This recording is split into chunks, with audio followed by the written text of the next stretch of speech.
김성환입니다. 내일은 가습기 살균제 참사가 세상에 처음으로 알려진 지 꼭 12년이 되는 날인데요. 피해 유족들과 환경단체는 아직도 폐암을 가습기 살균제 피해 질환으로 인정해달라고 촉구하고 있다고 합니다. 현재 어떤 상황인지 더 깊이 들여다보는 인터뷰 시간에 전문가와 얘기 나눠보겠습니다. 수요일 코너죠. 기후위기 시대 더 나은 미래를 제안하는 지구생활 백서 코너도 마련돼 있으니까요. 많은 관심 부탁드리겠습니다.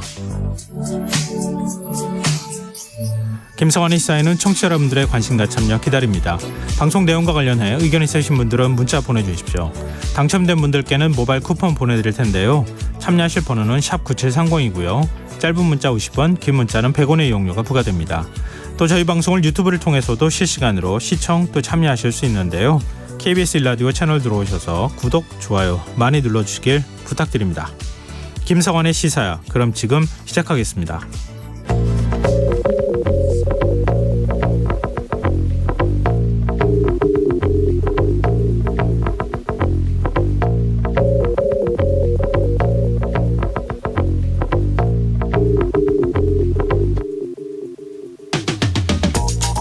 소비자 물가 상승률이 2%대를 유지하고 있지만 서민들의 지갑 사정은 어렵기만 하죠. 치솟는 물가에 장바구니에 과일 몇 개 담는 일마저 망설이게 되고 카드값 걱정에 외식 한번 하는 일마저 부담스럽다고 느끼시는 분들 많으실 텐데요. 더 걱정스러운 건 추석 물가일 겁니다. 실제로 한국은행은 최근 식품 물가가 쉽게 꺾이지 않을 것이란 경제전망 보고서를 내놨습니다. 집중호우, 폭염, 태풍으로 인해 기상 여건이 악화된 점, 그리고 흑해 곡물 협정 중단과 일부 국가의 식량 수출 제한 조치를 이유로 꼽았는데요. 이런 때일수록 저소득층의 부담이 커질 수밖에 없다는 점을 우려하기도 했습니다. 정부 역시 물가를 주시하고 있긴 합니다. 지표가 현실을 얼마나 담아내고 있는지 의문이지만 정부는 소비자 물가 상승률이 다시 3%대로 오를 수 있다면서 추석 물가를 잡기 위해 각종 할인전을 준비하고 있는데요. 문제는 이러한 조치만으로 과연 충분하겠느냐 하는 점이겠죠. 이런 가운데 한독수 국무총리의 발언이 논란이 되고 있습니다. 오늘 국회 예결위 종합정책질의에 출석한 한 총리는 택시 기본요금이 얼마냐라는 질문에 한 1,000원쯤 되지 않느냐라고 답을 했다고 하죠.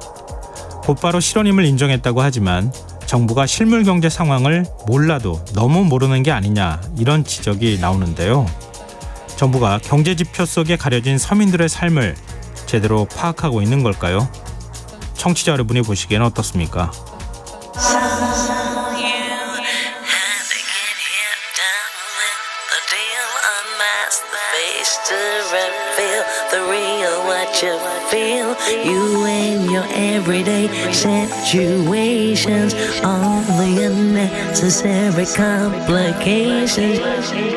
오늘 밤 당신 안의 꿈틀거리는 지식충전 본능이 깨어납니다.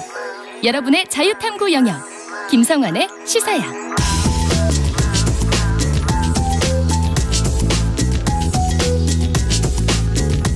오늘 쳤던 뉴스 꼼꼼히 정리해드리는 뉴스아 시간입니다. 오늘은 시사저널 구민주 기자 나와 계십니다. 안녕하세요. 네, 안녕하세요. 네, 과거에도 좀 나왔던 얘기긴 한 것 같은데요. 국민의힘에서 일본 후쿠시마 원전 오염수 명칭을 오염 처리소로 바꿔야 한다는 얘기를 했네요. 네, 오늘 국민의힘이 이제부터 오염 처리수로 용어를 공식화해야 한다라고 말한 건데요. 네. 유상범 대변인은 일본에서 오염된 걸 처리해 방류하는 거니까 오염 처리수로 불러야 한다면서 오염 처리수가 국제 원자력기구 IAEA에서 쓰는 공식 용어이기도 하다라고 설명을 했습니다. 네. 국민의힘 우리바다 지키기 검증 TF 성일종 위원장도 오염수나 핵폐수라고 부르는 건 정치 공세를 위한 것이라면서 오염 처리수가 맞다고 강조했는데요. 정부 여당 차원의 공식적인 용어 변경인지 묻는 질문에도 위원장인 내가 썼으니 이미 공식화했다고 봐야 한다라고 답했습니다. 그 예전 한 몇 달 전으로 기억하는데요. 그때도 네. 오염 처리소라는 용어가 나온 적이 있었고, 그리고 또 뭐 한 보도신문에서 그걸 먼저 또 오염 처리소로 부르자라는 제안을 하기도 했었던 게 기억이 나는데, 뭐 그리고 논란이 있고 난 다음에 사실 이 얘기가 다시 안 나왔었거든요. 근데 다시 국민의힘에서 정부 여당에서 이런 소리가 지금 나온 건데, 정부도 그럼 공식적으로 이런 용어를 사용하기로 한 겁니까?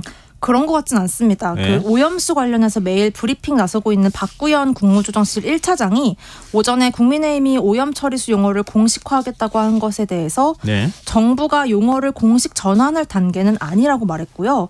오염수 표현이 유지될 것이고 앞으로 국익 차원에서 어느 단어가 더 도움이 되는지 판단해 결정하겠다고 말했습니다.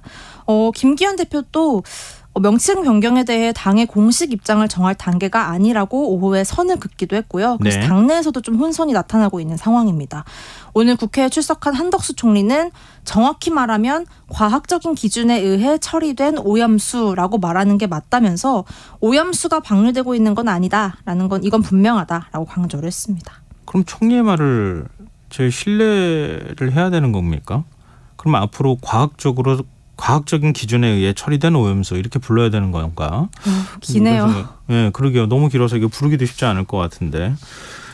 그런가 하면 오염수 방류에 반발해온 민주당. 이재명 대표 지금 전남 목포를 찾았다면서요? 네, 당 지도부 목포 찾았습니다. 오염수 방류 피해에 대해서 우려가 가장 큰 지역 중에 한 곳이죠. 여기서 민주당 오염수 해양 투기 규탄 대회 열었습니다. 이재명 대표는 이 정권을 향해서 국민 항쟁을 선언하고 심판해야 한다고 목소리를 높였고요. 네. 박광원 원내대표도 오염수 반대하는 걸 두고 정부가 괴담이니 선동이니 하면서 국민을 조롱하고 있다면서 절대 가만히 있지 않겠다고 강조했습니다. 어제 민주당은 의원 워크숍을 마치면서 오염수 투기 비상행동 특별 결의문을 채택하고 강경 대응을 예고하기도 했습니다. 네, 지금 원전 오염수 방류한 지 오늘날 일주일째 지금 접어들고 있는 상황인데 이 도쿄전력이 애초에 약속했던 정보 공개 이건 잘 이루어지고 있습니까? 벌써부터 좀 불안한 조짐 보이고 있는데요. 매일매일 이루어질 거라던 이 해양 모니터링, 지금 태풍 때문에 삼중수소 농도를 분석하는 배편이 출항을 하지 못하면서 조사되지 못했습니다. 네. 여기에 도쿄전력이 한국어와 중국어, 영어, 일본어 등으로 실시간 방류 상황을 제공하겠다고 했던 이 포털 사이트의 갱신 주기도 국가별로 좀 차이를 보이고 있는 것으로 확인이 됐는데요. 일본판이나 영문판으로는 삼중수소 측정 결과가 올라왔지만 한국판과 중국판에는 게시되지 않은 겁니다. 모니터링 세부적인 데이터 또한 일본어와 영어로 제안해 제공하고 있기도 하고요. 또 오염수를 희석하는 이 농도를 이랬다 저랬다 하는 모습까지 보이고 있어서요. 도쿄전력이 오염수 안전성을 강조하기 위해서 혹시 수치를 눈속임하고 있는 것 아니냐 이런 의심이 제기되고 있습니다. 그러니까 당초 바닷물하고 오염수하고 섞어가지고 최대한 하여튼 희석시킨 다음에 네. 다시 바다로 배출하는 이런 이제 과정을 밟는 거잖아요. 네. 근데 희석 비율이 일본 정부가 밝힌 것로도 지금 달라졌어요. 네. 그럼 앞으로 신뢰하기 어려운 것 아니냐 이런 지적이 나오는데 우리 정부가 이 부분에 대해서도 언급을 했다고요. 네, 박구현 국무조정실 차장이 오늘 브리핑에서 이러한 지적과 의심이 제기되자 도쿄전력이 희석 비율을 극단적으로 낮추는 등 임의로 바꾸는 건 불가능하다면서 따라서 방류 중인 오염수의 삼중수소 농도가 갑자기 높아질 우려는 없을 것이라고 일축을 했습니다. 네, 이런 가운데 기시다 후미오 일본 총리가 다음 달 열릴 아세안 정상회의 G20 정상회의에서 오염수 방류에 대한 안전성을 설명할 예정이라고요. 네, NHK가 보도를 했는데요. 오염수가 국제적인 안전 기준에 부합하다면서 앞으로도 투명하게 정보를 공개하겠다라고 설명을 할 방침이란 겁니다. 네. 그러면서 최근에 중국이 일본산 수산물 수입을 전면 중단하는 등 초강경으로 나오고 있는 것에 대해서도 과학적인 근거가 없는 대응이라는 반박을 국제사회에 알릴 계획이라고 전했습니다. 다만 기시다 총리가 역시나 정상회의에 참석 예정인 중국 측과 개별 회담을 가질 가능성은 나오고 있습니다. 그동안 오염수 방류에 대해서 지지 의사를 표명해왔던 미국 정부. 정부 공식적인 입장과 달리 미국 내에서도 원전 오염수 반대 움직임도 있다고요. 네, 지금 우리 정부 여당은 미국도 오염수에 지지하고 찬성하고 있는데 왜 야당이 이렇게 반대하고 있느냐라면서 계속 미국 얘기를 하면서 좀 주장을 해왔잖아요. 네. 그런데 미국 곳곳에서는 오염수 방류를 규탄하는 움직임이 실제로 나타나고 있습니다. 대표적으로 미국 뉴욕 주지사가 오염수 방류를 막기 위한 법안에 서명을 했는데요. 네. 이 법안 이름은 Save the Hudson, 즉 미국의 자연 보물 중 하나인 허드슨 강을 보호해야 한다는 것이었고요. 뉴욕 여야 상하원 의원이 함께 제정한 법안입니다. 뉴욕 지역사회에서도 환경단체를 중심으로 방류 반대 목소리 계속 내고 있는 것으로 전해집니다. 지금 뉴욕은 미국 동부잖아요. 네. 태평양이 아니라 대서양에 접하고 있는 신데도 그럼에도 네. 네, 그러니까 주로 이제 태평양으로 이렇게 한 바퀴 돌아서 네. 우리나라 쪽으로 들어온다고 얘기를 하잖아요. 근데 대서양 쪽에 붙어 있는 뉴욕주가 이렇게 반발한다? 이건 어떻게 봐야 되나 이런 생각이 좀 드는데요. 이제 시선을 국회로 좀 돌려보죠. 오늘 국회 예결위에서도 좀 오염수 문제가 다뤄졌습니까? 네, 위성곤 민주당 의원이 최근 정부가 제작해서 올린 오염수 안전 홍보 영상을 얘기했는데요. 네. 이 영상에서 전문가가 나와서 바나나와 커피에 방류 오염수보다 훨씬 더 많은 삼중수소가 들어있다라고 주장을 했어요. 예. 근데 이거야말로 괴담이 아니냐라고 비판을 했습니다. 그러면서 지금 우리 정부가 도쿄전력의 입 노릇을 하고 있다라고 지적을 했는데요. 네. 그러자 한덕수 총리, 정부가 국민을 위해 얘기를 하고 있는데 도쿄전력의 입이라고 하는 건 예의가 없는 것이라면서 거세게 반박을 했습니다. 민주당은 또 윤 대통령이 국민의힘 연찬회에서 1 더하기를 100으로 하는 사람들이라면서 오염수를 우려하는 이들을 표현한 것을 두고 태도에 문제가 있다고도 지적을 했는데요. 네. 국민의힘은 민주당의 괴담 정치로 수산물 소비 비축이 장기화될 경우 우리 수산업의 존립이 위협될 것이라면서 맞받아쳤습니다. 예결위에 김현숙 여성가족부 장관도 참석했습니까? 네, 잼버리 대회가 끝난 지 18일 만에 김 장관 오늘 처음으로 사과 뜻을 밝혔습니다. 예. 오늘 국회 예결위에 출석하면서 기자들과 만나서 여가부 장관이자 잼버리 공동조직위원장 중 한 명으로서 야영을 하며 불편을 겪었던 스카우트 대원들 그리고 심려했던 국민들에게 사과 말씀 드린다고 밝혔는데요. 다만 이 책임론이 불거지는 거에 대해서는 네. 누구의 책임인지는 감사원 감사를 통해서 조사하면 밝혀질 것이다. 지금은 서로 책임을 미루고 그럴 때가 아니다. 라고 말했습니다. 자신에 대한 경질론에 대한 입장을 묻는 질문에도 아직 그런 얘기를 듣지 못했다면서 국회나 감사에 충실히 임하겠다고만 답했습니다. 책임에 대해서는 조사하면 밝혀질 건데 왜 사과를 합니까? 그것도 그렇고요. 이 감사원 감사도 지금 야당에서는 믿지 않는 분위기잖아요. 예. 근데 여당 측에서는 계속 이 감사원 감사를 통해 조사하면 밝혀질 것이다라고 계속 강조하고 있는 상황이어서 여기에도 살짝 온도차가 나타납니다. 글쎄요. 사과를 할 거면은 좀 일찍 했어야 하는 거 아닌가 그럼 이런 너무 생각도 늦었습니다. 들고요. 그리고 또 사과를 하면서도 책임에 대해서는 인정하지 않는다. 이런 태도를 보이는 것은 어떻게 봐야 되는가. 글쎄요. 그리고 이종석 국방부 장관이 국회 출석하지 않은 문제 들고 여야가 설전을 벌였다고요? 네, 이종섭 장관이 지금 폴란드의 방산 전시회에 참석한다는 이유로 해외 출장 중인데요. 네. 그 이유로 예결위 불출석했습니다. 야당은 예결위에 출석할 의지가 있었다면 충분히 조정할 수 있었던 출장 일정이라면서 왜 도망을 가느냐고 비판을 했는데요. 그것도 그럴 것이 이 이종섭 장관이 방문하기로 한 그 전시회가요. 네. 오늘 내일 열리는 게 아니라 엿새 뒤에 열립니다. 그렇기 때문에 조금 미뤄서 갈 수도 있는 거를 일부러 앞당겨서 간 것 아니냐 이렇게 야당이 지적을 하고 있고 의심을 네. 하고 있는 겁니다. 아무래도 고 최수근 상병 사망 사건부터 최근 국방부 홍범도 장군 흉상 이전 문제까지 국방 현안들에 대한 질의가 무차별적으로 쏟아질 예정이었기 때문에 여기에 부담을 느끼고 불출석한 것 아니냐는 의심 나오고 있습니다.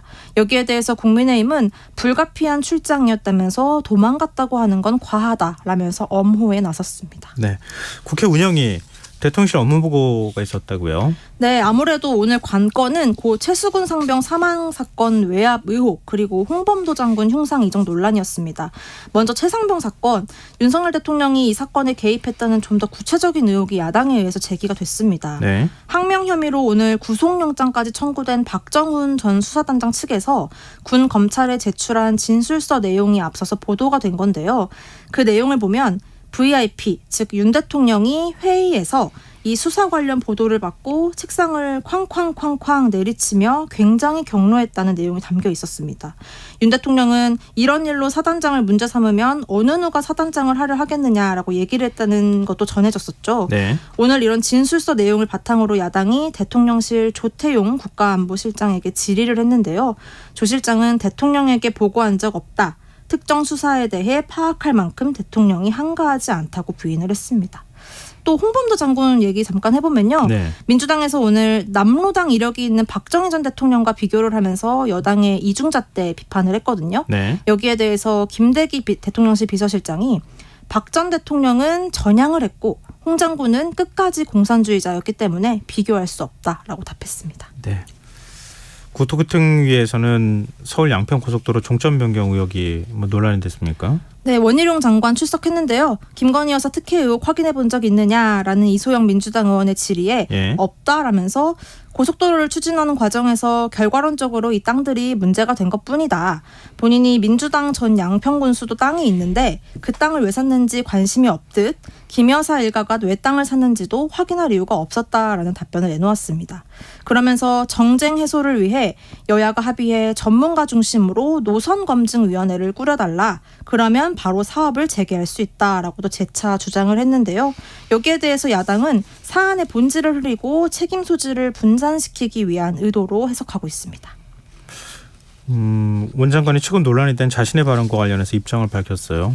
이게 그 보수 성향 포럼 강연에 최근 참석해서 네. 국민의힘 총선 승리 중요성을 강조하면서 여당이 좋은 여건을 만드는데 모든 힘을 바쳐 최선을 다하겠다라고 언급을 했거든요. 네. 여기에 대해서 민주당은 원 장관이 공무원의 정치적 중립 의무를 위반한 것이라면서 공직선거법 위반으로 고발하겠다는 방침 밝히고 있고요. 오늘 이에 대해서 야당이 원 장관에게 사과를 요구했고 또 정치 중립을 지키겠다는 확실한 약속을 하라라고 촉구를 했습니다. 근데 여기에 원 장관이 사과를 거부하면서 고 노무현 전 대통령을 소환을 했는데요. 원 장관은 저보다 훨씬 세고 직접적으로 선거 압승을 호소했던 노 전 대통령의 탄핵도 헌재에서 기각된 바 있다면서 이것으로 대답을 가름하겠다라고 맞섰습니다. 이거는 2004년 노 전 대통령이 총선에서 열린우리당을 압도적으로 지지해달라고 발언해서 대통령 탄핵소추안 발의된 적이 있었던 것 언급한 것이고요. 원 장관은 본인도 노 전 대통령과 같은 정무직 공무원이라는 걸 강조하면서 충분히 할 수 있던 발언이었다라고 항변했습니다. 네. 근데 앞서 이제 서울 양평고속도로 문제와 관련해서 네. 이게 야당에서 의혹 제기하니까 원희룡 장관이 조사해보겠다고 했었던 거잖아요. 네. 애당초.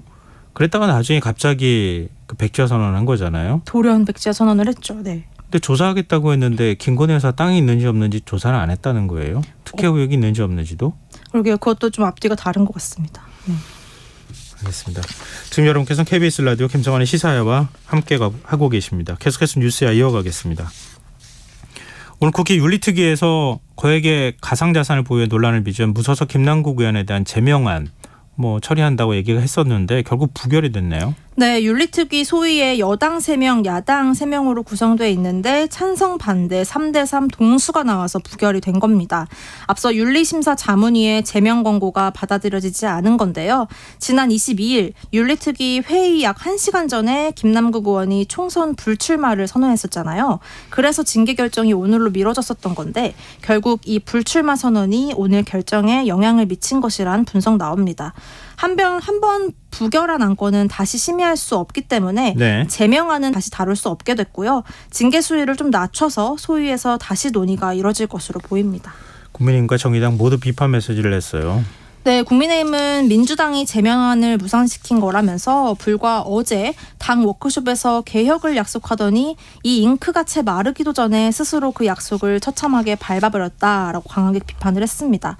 그러면서 차라리 이럴 거면 김 의원을 복당시키라고도 했습니다.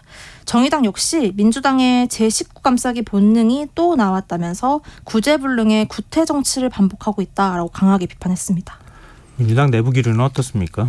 당내에서도 사실 코인 방탄이라는 목소리 좀 나오고 있습니다. 네. 비명계를 중심으로 나오는 건데요. 안 그래도 민주당 지도부가 김남국 의원을 윤리위에 늦게 제소하는 등 그동안 소극적으로 대응해서 비판을 받아왔는데 끝까지 김 의원을 감싸는 모양새가 취해졌다면서 당의 방탄 이미지만 키웠다는 겁니다. 비명계 이원욱 의원은 당 지도부가 온정주의를 버려라라고 지적을 했고요. 좀 개파색이 옅은 의원들에게도 개혁을 통해서 국민 신뢰를 회복하겠다며 결의문을 낸 지 하루 만에 이런 상황을 만들면 당을 도대체 누가 믿겠느냐라면서 한탄하는 분위기가 감지되고 있습니다. 하지만 의원직 제명은 너무 과하다면서 이번 제명안 부결은 불가피했고 또 스스로 김 의원이 불출마 선언을 한 것도 쉽지 않은 결단인 만큼 충분히 인정해 주는 게 맞다라는 목소리도 있습니다. 근데 국회의원이 어떤 행위를 해도 불출마 선언하면 다 면죄부 받는 거냐 이런 반론이 있을 수 있을 것 같고요. 윤리특위는 윤리특위 차원에서 결정하면 국회의원들이 국회 본회의 표결해서 네. 자신의 의사를 표출하면 되는 거 아닙니까? 그 불출마 선언 관련해서도요. 당에서는 뭐 당에 남았어도 이 코인 논란 때문에 사실상 공천을 받기 어려운 상황이었고 네. 본인의 논란으로 탈당을 해서 여러모로 출마를 해도 쉽지 않은 상황에서 불출마 선언을 한 것을 그렇게 높이 사줄 필요가 있느냐라는 반발 목소리도 나옵니다. 그래서 논란이 되면 탈당하고 난 다음에 또 논란이 계속되면 불출마 선언하면 그럼 그걸로 그냥 끝난다. 별로 그렇게 좋은 선례가 될 것 같지는 않아 보이네요. 화제를 좀 바꿔보겠습니다. 윤석열 대통령 부인 김건희 여사가 개식용 종식 특별법 제정을 촉구하는 시민단체 기자회견장에 깜짝 등장했어요. 네, 개식용 종식 촉구하는 동물단체 회견 현장에 깜짝 방문해서 마이크를 잡았습니다. 네. 오늘 김 여사 참석은 미리 공지되지 않았고 대통령실 내부에서도 소수만 알고 있었던 것으로 알려지는데요. 지난 4월 동물단체와 비공개 간담회를 가진 후 다시 한번 오늘 개식용 종식에 목소리를 내기 위해 나선 것으로 보입니다. 회견장에서 김 여사는 지금은 동물과 인간이 공존하는 시대라면서 불법 개식용은 반드시 없어져야 한다. 개식용 종식될 때까지 끝까지 노력할 것을 약속한다고 말했고요. 이후에도 비공개 대화를 참석자들과 더 나눈 것으로 알려집니다. 근데 이 문제는 굉장히 오래됐잖아요. 네. 지금 법안도 아마 국회 발의되어 있는 것으로 알고 있는데 국회 본회의를 통과할 수 있겠습니까? 이게 말씀하신 대로 굉장히 오래돼서 복날 같은 경우에는 국회 앞에 식용을 찬성하는 단체와 반대하는 단체가 또 격하게 부딪힌 게 벌써 몇 년째인지 계산할 수도 없는 상황이잖아요. 동물권단체하고 육견협회하고 육견협회하고 계속 갈등이잖아요. 반복이 되고 있어서요. 네. 국회에서도 이게 논의된 지 굉장히 오래됐는데 지금 상태를 보면 계류 중인 개식용 금지 법안 총 7건입니다. 근데 아직 모두 국회 문턱을 넘은 건 없고요. 하지만 여야 의원이 지난주에 같이 기자회견을 열고 개식용 종식 관련 법안들을 11월까지 마무리할 수 있도록 노력하겠다라고 밝혔거든요. 네. 그래서 통과 가능성 어느 때보다 좀 높은 상황입니다. 국민의힘은 이 법안을 김건희법으로 이끌고 또 여야가 모처럼 협치의 모습을 보이고 있다라면서 김건희법을 한층 추켜 세우는 모습입니다. 네. 자, 마지막 뉴스로 가보겠습니다.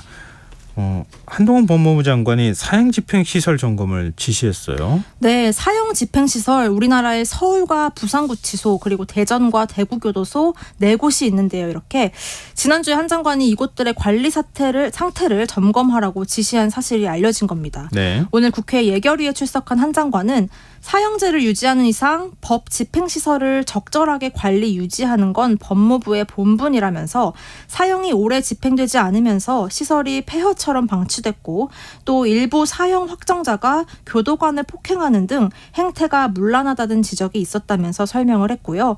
법무부는 그동안 사형제에 대해선 유지해야 한다는 입장을 가져왔는데 다만 이번 시설 점검 지시를 사형 집행 재개 추진으로 해석하긴 무리가 있다라는 얘기 나옵니다.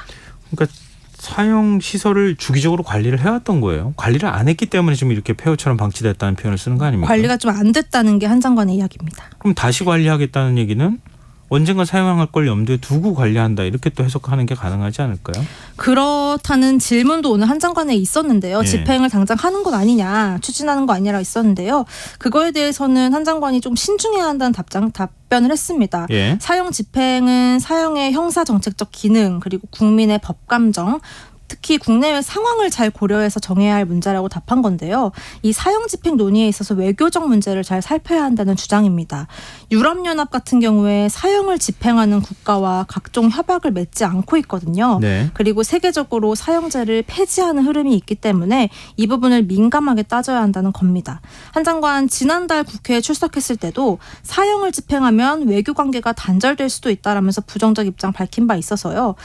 이게 바로 집행이 추진되기는 좀 어려울 것 같은데요. 다만 이렇게 시설 점검을 지시한 건 최근에 흉악 강력 범죄가 잇따르면서 범죄자들에게 좀 경각심을 주려는 취지 아니냐 이렇게 해석되기도 합니다. 더 이런 일이 반복되면 네, 진짜 할 수도 있다. 할 수도 있다. 네, 네, 뉴스사 여기까지 하겠습니다. 지금까지 시사저널 구민주 기자였습니다. 고맙습니다. 고맙습니다.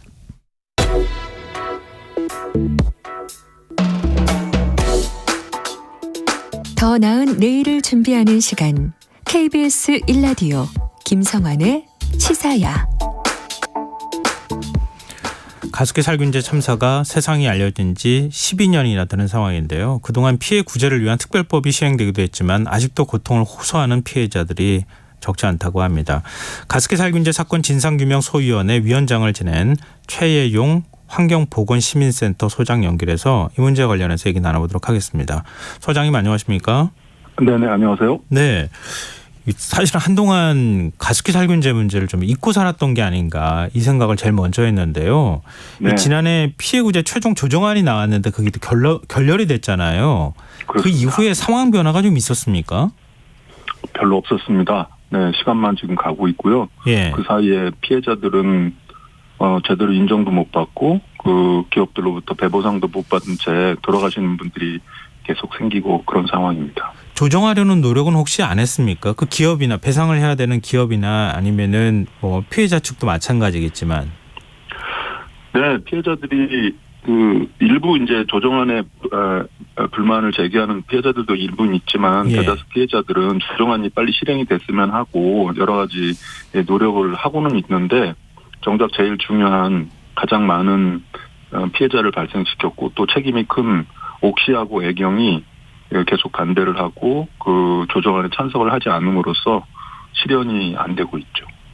그럼 옥시아 의경은 최종 조정안을 거부하고 난 다음에 그 어떤 뭐 움직임이나 노력도 안 하는 겁니까? 네, 저희가 알고 있기로는 별로 노력을 하지 않고 있고요. 오히려 이제 피해 구제를 위한 그 구제법이 있는데 그거 기금이 모두 다 떨어져가지고 새로 기금을 정부가 걷는데 오히려 기금도 안 내겠다 이렇게 버티다가 정부가 이제 그 영국 본사를 상대로 소송하겠다고 나오니까 그때서야 기금을 냈는데 그 기금은 법에 의해서 구제법 그러니까 피해자들에게 최소한의 병원비나 장례비를 지급하기 위한 그런 기금이기 때문에 네. 법에 의해서 강제하는 거니까 냈는데 지금 처음 말씀하신 그 조정안은 네. 배보상을 위한 그런 조정이기 때문에 네. 기업과 피해자들이 양자 합의한 그래서 어느 한쪽이라도 거부를 하면 실현이 안 되는 그런 문제인데 옥시와 애경이 아직도 거부를 하고 있는 그런 상황입니다. 최종 조정안이 나오고 난 다음에 조금 시간이 흘러서요.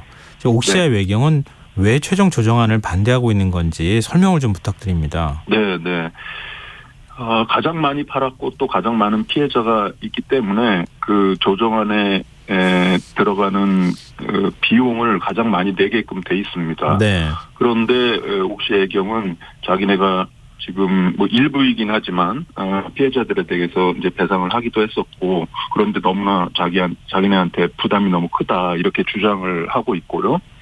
또 이거를 만약에 실현을 시키면 종국성이라는 이상한 표현을 쓰면서 네. 이걸로 이제 이 이후에 발생하는 문제에 대해서는 완전히 그 면책을 달라라고 그렇게 강변을 합니다. 네. 그런데 최근에 지금 문제가 되고 있는 것처럼 가습기 살균제를 사용한 분들에게서 폐암이 많이 발병을 하고 있어요. 예.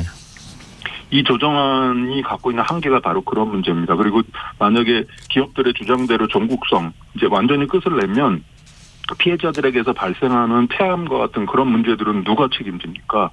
그런 점에 있어서 조정안은 현재 시점에서 합의를 하는 것이고 이 이후에 피해자들에게서 암이라든지 추가적인 문제가 발생하면 그때 가서 또 그거에 대해서 또 논의를 할 수 있도록 열어둬야 되는데 기업들이 막무가내로 우기는 거죠. 근데 이 조정안을 만드는 과정에서 지금 이제 기업들하고 피해자만 그 논의에 참석했다고 보기는 어렵잖아요. 맞습니다. 정부하고 국회도 같이 사실은 함께 했다고 봐야 되는 거 아닙니까? 그렇습니다. 조정위원장을 환경부 장관이 추천을 했고 예. 또 이제 이 조정안은 결국은 국가 그 환경부가 진행했던 여러 피해 신고와 구제 과정에 대한 정보를 제공을 해줘야 이제 그게 가능한 거기 때문에 사실상 국가 그리고 피해자 단체, 가해기업 3자가 공동으로 진행을 해왔다고 봐야 할 것입니다. 그러면 공동으로 진행했다고 하면 또 다른 축인 사실 국회는 뭐 입법권을 갖고 있는 곳이니까 그렇다 치더라도 정부가 혹시 노력한 건 없습니까? 사실 정부는 그 조정위원장을 추천하고 여기에 필요한 여러 가지 정보를 제공은 했지만 이게 이제 결렬이 되고 난 다음에는 뒷짐지고 있습니다. 그러니까 이 조정안이 성립되게 하기 위해서 사실은 양자를 설득하고 또 서로 한 발씩 물러나게 하고 그래야 또 합의가 될 테니까요. 그런 그야말로 이제 중재자적인 그런 역할을 사실상 정부 즉 환경부가 해야 하는데 지금의 환경부는 그런 역할을 전혀 하지 않고 있습니다. 가습기 살균제 국회 공청회도 개최하기로 했다가 연기된 걸로 알고 있는데요. 국회 차원에서 뭐 움직임이 혹시 있습니까? 별로 없습니다.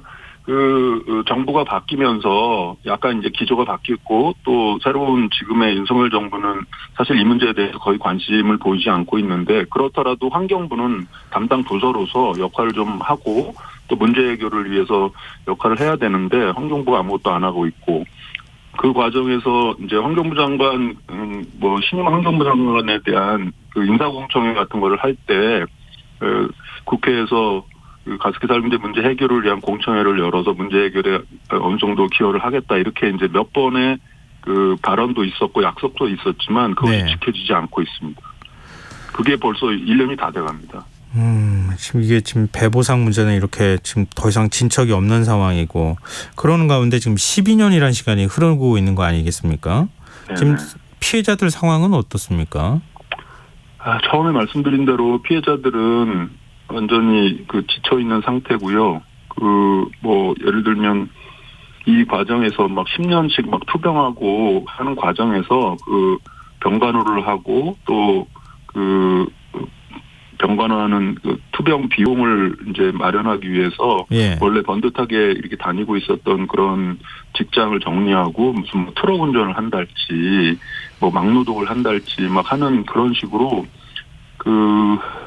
유족분들과 환자 가족분들의 삶이 굉장히 망가져가고 있는 그런 상황이고요. 또 말하기 어려운 부분이기도 하지만 어린이 환자가 이제 죽거나 심각하게 아프면 가정이 이렇게 파괴되는 경우가 많습니다. 이혼하는 거죠. 네. 그런 경우도 숱하게 많아요. 그런 문제들은 사실은 지금 앞서 말씀하신 배보상이 이루어진다고 해서 해결되는 문제가 아닙니다. 네. 보이지 않지만 어떻게 보면 돈보다 훨씬 더 심각한 가정이 파괴되는 문제인데 그런 문제도 있는 것이기 때문에 피해자들의 삶은 말도 아니죠. 이 특별법이 제정된 이후에 피해자로 인정받으면은 병원 치료비라든가 이런 거 지원받는 거 아닌가 이렇게 생각하시는 분들이 있거든요. 지금 피해자들한테는 어떤 지원이 있습니까?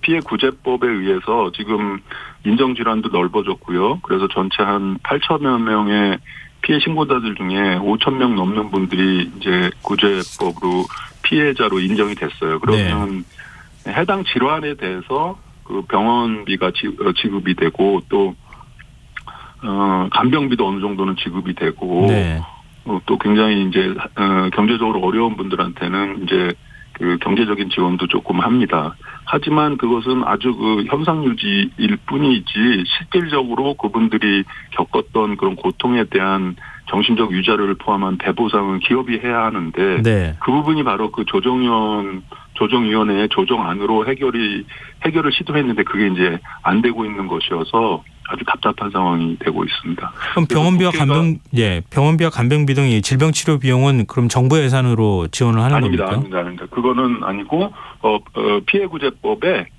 가해 기업들 그러니까 가습기 살균제를 만들고 팔았고 또 원료를 공급했던 SK 같은 그런 기업들이 내게끔 돼 있습니다. 그래서 기업들의 한테 거둔 기금으로 그런 비용들을 이제 지급을 하는 것이죠. 네. 앞서 잠시 언급하셨지만 폐 질환이 발생했을 때 폐암으로 진행될 가능성도 있는 거 아닙니까? 가습기 살균제가 폐암에 직접 우려가 됐었던 상황입니다. 다만 이제 폐암의 경우, 암의 경우에는 잠복기를 거치기 때문에 초기에는 이제 폐 손상, 천식과 같은 폐렴 이제 이런 질환들에 집중해서 인정 과정이 거쳤고 지난 한 2, 3년 사이에 폐암 환자들이 굉장히 늘었고 또 폐암과 관련한 그런 이제 관련성을 입증하기 위한 여러 연구들이 진행이 됐어요. 동물 실험이라든지 폐세포 독성 실험이라든지 이런 것들이 진행이 돼서 관련성이 확인돼 갖고 국제 학술지에 이제 논문으로도 보고가 되고 이런 과정이 계속 진행이 되고 있어요. 그리고 피해 신고된 분들 중에 폐암 환자가 200명이 넘고요. 이렇게 임상 사례도 충분하고 또 동물 실험과 같은 그런 걸 통해 가지고 암이 발생하는 기전도 명백하게 이제 밝혀지는 그런 과정이기 때문에 이제는 가습기 살균제가 폐암을 발병시킨다라고 하는 것이 과학적으로도 이제 입증이 돼가고 있는 상황이다. 더 이상 미루지 말고 빨리 그거를 관련 질환으로 인정을 하고 200명이 넘는 피해자를 구제해야 된다. 그리고 또 그분들만 또 폐암이 걸리는 게 아닙니다. 예. 노출된 모든 분들이 앞으로 폐암이 발병될 가능성이 있는 것이죠. 잠재적인 폐암 피해자라고 볼 수 있는 것이에요. 완전히 전혀 새로운 양상으로 지금 넘어가고 있는 그런 상황입니다. 폐암 환자가 몇 명 정도 됩니까? 전체 피해자 중에서? 예, 전체 피해 신고자가 8천여 명인데 그중에 200명이 넘는 것으로 파악됩니다. 굉장히 많습니다. 우리나라 전체 일반 인구 중에 폐암 발병률이 10만 명당 56명 정도 되는데 네. 이분들의 그 폐암 발병률을 신고대 숫자만 가지고 따지면 뭐 45배나 이렇게 더 많아요. 그러면은 폐암 발병 원인이 가습기살균기 때문이다라고 하는 게 어느 정도 인과성이 입증이 돼가고 있다 이렇게 또 볼 수 있을 것 같은데. 그렇습니다. 금방 말씀드린 대로 동물 실험의 폐세포 독성 실험의 임상 숫자도 굉장히 많고 이 정도면 왜 최근에 그 아스파탐이라고 네네. 발암 가능 물질이 지정되면서 또 이렇게 많은 관심이 있었는데 아스파탐이 그룹 2B예요. 발암 가능 물질인데 지금 예. 폐암의 경우에는 임상 사례도 있고 실험 결과 동물 실험 결과도 분명하게 있기 때문에 그룹 1로 지정이 돼야 하는 그런 상황인 거죠. 또 환경부가 입장을 바꾸고 지금 폐암 문제에 대해서 검토하기 시작했다고요? 뭐 이제 계속 지적을 하고 언론에서도 나오고 피해자들의 목소리가 언론을 통해서 전달이 되고 하니까 예. 환경부가 조금은 관심을 갖고 적극적으로 이제 검토하겠다 이런 메시지는 나왔어요.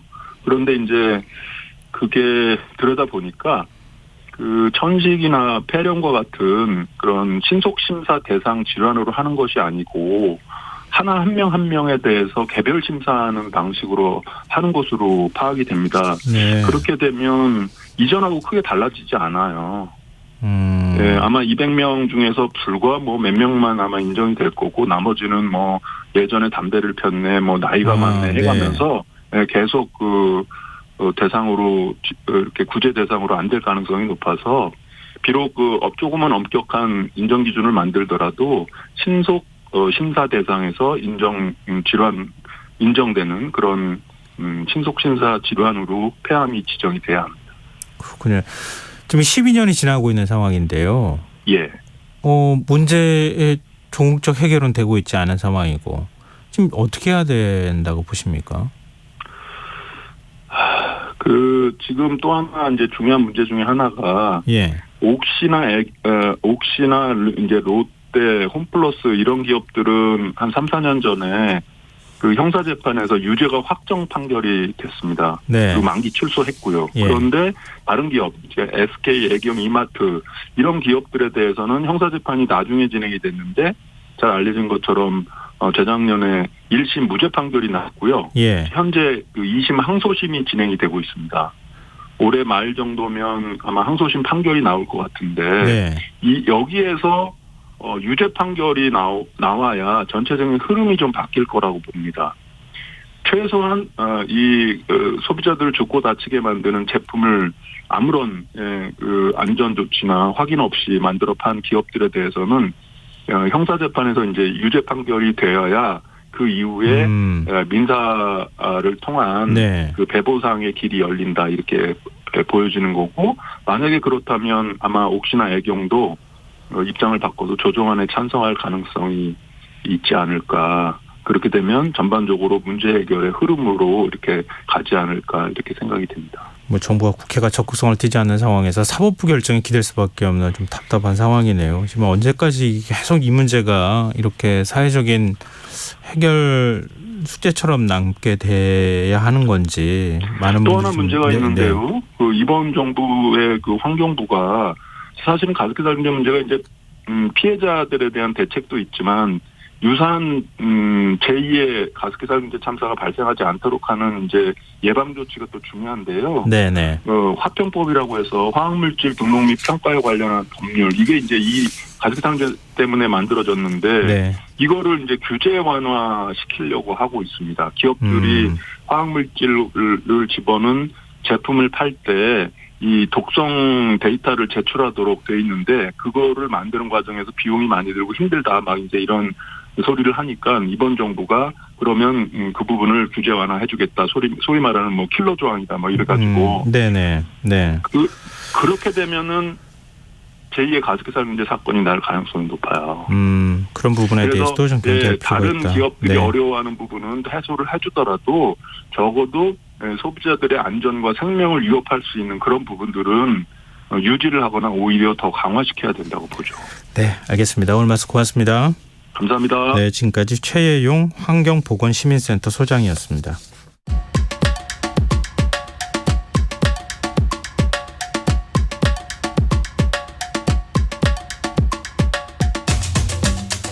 환경 이슈가 지나치게 정치 쟁점화되는 사례가 적지 않죠. 최근 미국 월스트리트에서는 세계 최대 자산운용사가 ESG라는 용어를 사용하지 않겠다는 선언을 하면서 논란이 일고 있다고 합니다. 우리가 놓치지 말아야 할 환경 이슈 살펴보는 시간이죠. 지구생활 백서, 오늘은 ESG에 대해서 얘기 나눠보겠습니다. 사단법인 넥스트 윤지로 수석 나와 계십니다. 안녕하세요. 네, 안녕하세요. 요즘 뭐 기업들이 다 ESG 경영한다고 내세우고 있잖아요. 네, 맞습니다. 이제 거의 막 유행어인가 싶을 정도로 되게 많은데 그래서 네. 다들 이제 뭐의 약자인지는 아실 것 같아요. 네. Environmental, Social Governance 뭐 이거 약자인데요.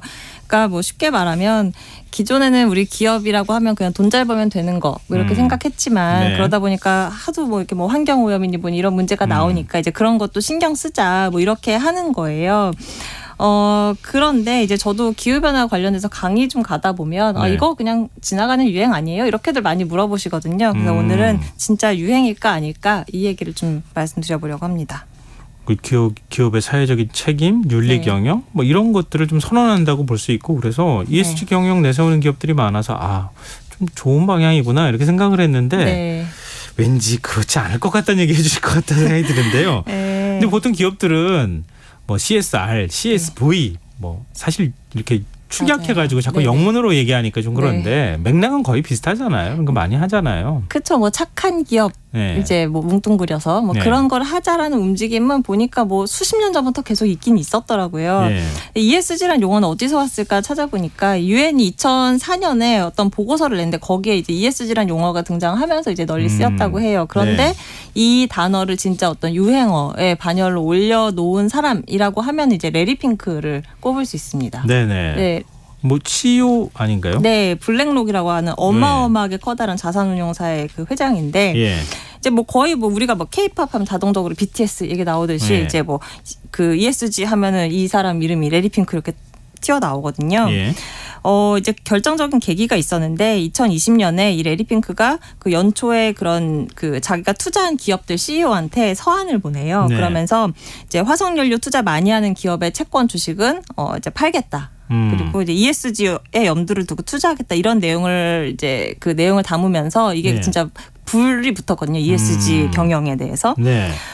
그럴 수밖에 없는 게 블랙록이 운영하는 그 자산 규모가요. 9조 달러. 그러니까 우리 돈으로 1경원이 넘어요. 와, 네, 어마어마하네요. 진짜 경이로운 액수잖아요. 예. 그래서 이제 이분이 막 이렇게 열풍을 불러일으켰는데 그랬던 이 핑크 회장이 요즘 들어서는 ESG를 안 한다는 취지의 어떤 그렇게 읽히는 발언들을 좀 해서 결국 이 유행도 그냥 끝나는 건가 이래서 이제 요즘 그런 이야기가 나오는 거죠. 아니 붐을 일으켰던 당사자가 네. 나 ESG 이제 안 할 거야 이렇게 하면은 이거 어떻게 되는 거예요? 네, 이제 그래서 이제 뭔가 분위기가 식는 것 같은데 네. 일단은 최근에 이제 지난주에 그 블랙록이 그러니까 작년 7월부터 1년 동안 주주총회에서 주주 제안에 대해서 표결한 그 결과가 나왔는데요. 네. ESG 관련된 주주 제안 중에서 한 7% 26건만 이제 찬성 동의를 했어요. 이게 보면은 그 재작년에는 47% 찬성률이었는데 예. 작년에는 22% 그리고 올해는 7%니까 계속 반 토막 이상 계속 이렇게 줄어드는 거잖아요. 예. 그런데 이제 물론 전체적으로 제한이 늘어나서 그런 면도 있지만 어쨌든 간에 이게 전체적으로 비율로 보나 건수 보나 감소하고 있어요. 그리고 블랙록만 그런 게 아니라 자산운용사 전체적으로 봐도 이런 그 ESG 제한 찬성률이 계속 뚝뚝 떨어지고 있거든요. 네. 그런데 이렇게 보면은 결국 이게 지나간 유행이구나라고 할 수 있지만 네. 이건 좀 이제 맥락을 살펴볼 필요가 있습니다. 왜냐하면 이게 이제 뭔가 이념화 이 문제랑 또 얽혀 있거든요. 조금 뭐 한 1년도 안 된 얘기인데요. 우리나라의 베스트셀러 목록에 네. 기후변화 그런 건 없어. 네. 이렇게 쓴 책이 올라 있더라고요. 네, 맞아요. 우리나라에도 종종 있어요. 얼마 전에도 어떤 교수님이 대문짝만하게 이제 어떤 매체랑 인터뷰를 하셨더라고요. 기후변화 네. 없다, 막 이런 식으로. 원래 지구는 지구보다 훨씬 뜨거웠어. 네. 더 뜨거워도 괜찮아. 원래 네. 그렇게 살았거든. 뭐 이런 식의 이제 주장들을 하는 거잖아요. 네, 맞아요. 미국 정계에서도 이게 항상 논란이 되는 거 아닙니까? 그렇죠. 이제 미국은 아예 그냥 말씀하신 것처럼 기후변화 자체를 두고서 이념화가 돼 있잖아요. 네. 네, 그러다 보니까 이 이제 보수 진영에서는 이 ESG 경영이 너무 못마땅한 거예요. 막 네. 환경 얘기하는 것도 일단은 못마땅한데 더구나 이제 보수는 우리 전통적으로 뭐 이제 작은 정부를 지향하고 뭔가 기업의 활동을 자유롭게 해주고 이런 걸 좋아하잖아요. 근데 네네. 막 기후변화 얘기하면서 이게 막 경영에도 막 그런 걸 반영해야 된다고 하니까 얼마나 그게 가치관이랑 배치가 되겠어요. 그래서 이게 막 이제 그 주로 공화당의 주지사가 있는 그런 지역을 중심으로 해서 막 그 지난 3월 달에는 블랙록이나 이런 이제 투자사들한테 이렇게 막 서한을 보내요. 선 넘지 마라. 너희들 역할은 자산을 최대한 불리는 거지. 무슨 정치 사회적 이슈를 해결하려고 하는 게 아니다. 이렇게 우리한테 막 안녕 쓰지 마라. 네네 그렇게 하고 그래서 이제 막 그 자기 지역의 공공기관이랑 그런 금융기관이 계약하는 걸 금지하기도 하고 네. 막 돈을 심지어 빼기도 하고 그래요. 그래서 실제로 이렇게 정치적인 이유로 빠져나간 돈이 그러니까 이 블랙록에서 네. 40억 달러에 이른다. 뭐 이렇게도 밝히기도 했습니다. 그러면은 이런 반대 목소리 움직임이 ESG 투자 인기를 쉽게 만들었다. 그렇게 봐야 되는 겁니까? 그래서 이제 이 인기가 그럼 식었냐라고 했을 때는 네인 측면도 있고 아닌 측면도 있는데요. 먼저 예. 네라고 이제 제가 말씀드릴 수 있는 이유는 그러니까 이렇게 이제 미국에서 ESG라는 게 뭔가 좌파의 이념을 주입하는 도구라고 하는 선입견이 막 생기면서 이 용어와 거리두기를 하는 그런 사례가 늘고 있는 거예요. 그래서 네. 최근에 제가 아까 레리 핑크도 이제 거기서 좀 그런 거 안 한다는 메시지를 낸다는 게 지난 6월 말에 뭐라고 했냐면 ESG라는 용어가 극좌, 극우, 양 진영에 의해서 무기화가 됐다. 그래서 이런 말은 쓰지 않겠다. 이렇게 이야기를 했어요. 예. 그러니까 양쪽에서 공격을 받고 있는 거죠. 예. 그래서 심지어 이제 막 그런 개인 신변이 위협을 받는다고 느꼈는지 이런 그 집에 자택에 어떤 그 보안 서비스 이런 것도 대폭 올려서 막 38만 달러짜리 이렇게 막 보안 서비스를 설치하기도 하고 예. 뭐 그래서 이제 그런 면은 그래서 이게 뭔가 좀 기류가 달라졌구나라고 할 수 있는 측면도 있습니다.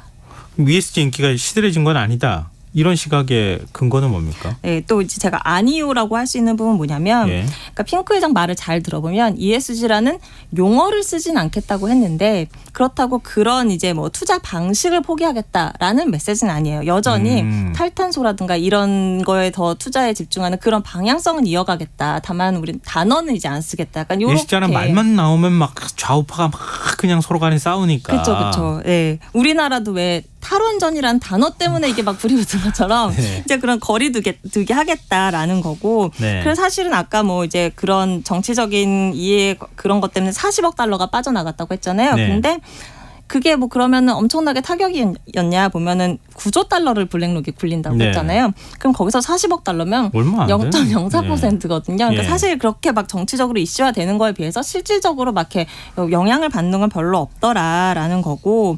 그리고 이렇게 정치권에서는 막 ESG라고 하는 거에 막 알레르기 반응을 보이지만 네. 사실 정작 유권자들은 시큰둥한 반응을 보이고 있다고 해요.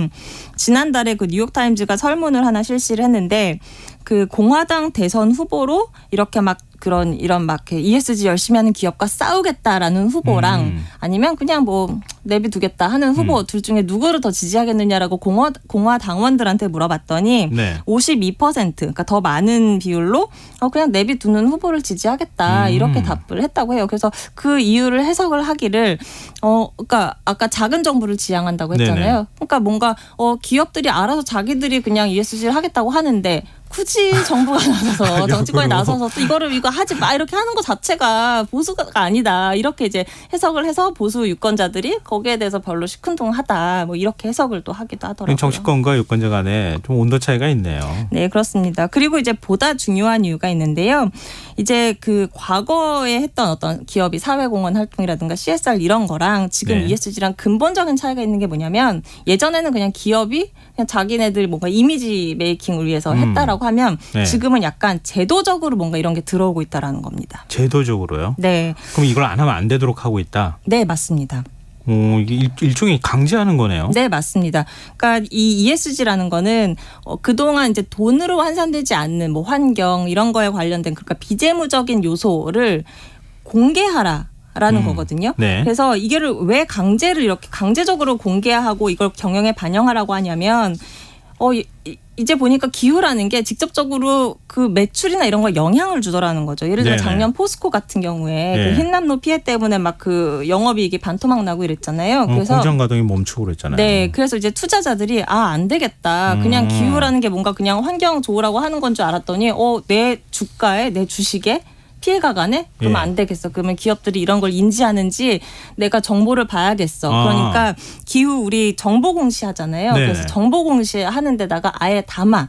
온실가스 배출 얼마 하고 네. 어떻게 줄일 거고 이 리스크를 어떻게 다루고 있는지 이거를 공시하라라고 하는 것들이 이제 막 제도적으로 들어오고 있습니다.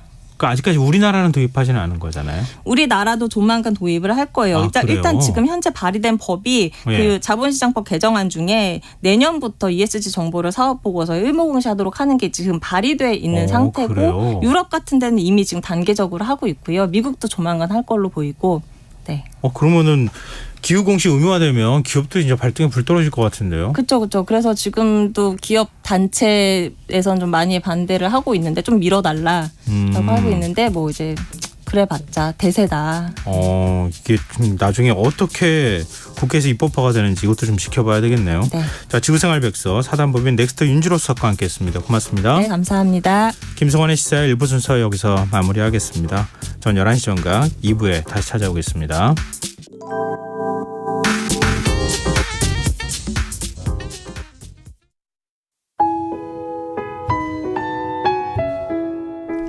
청취자 여러분, 위기 가정을 찾아주세요.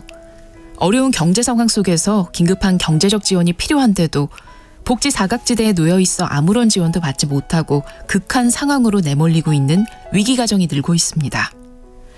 KBS 강태원 복지재단에서는 사회 안전망에서 벗어나 위기에 처해 있는 가정을 발굴해 긴급 지원하는 사업을 진행합니다.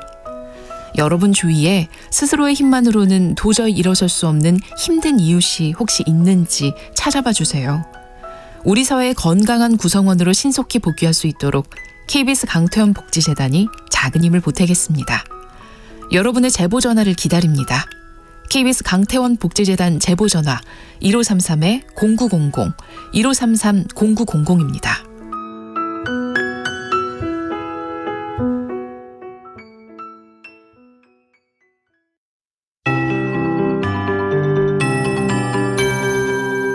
KBS 58분 날씨.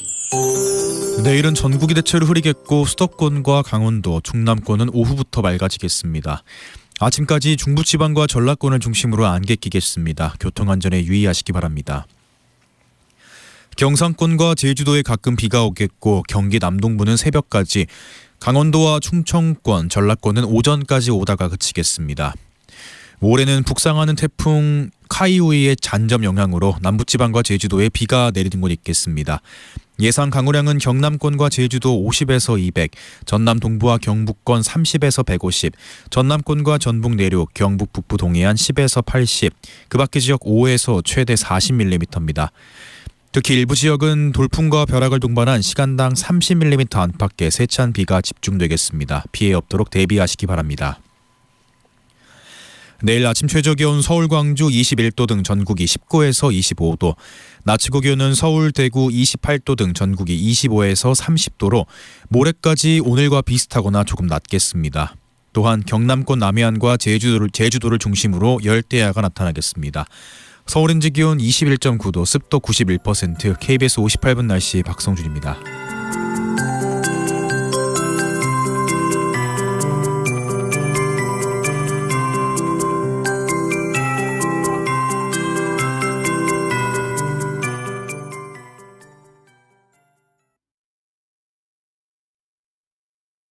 정성을 다하는 국민의 방송 KBS가 11시를 알려드립니다. AM 711kHz, FM 97.3MHz, KBS 1라디오입니다. HLKA.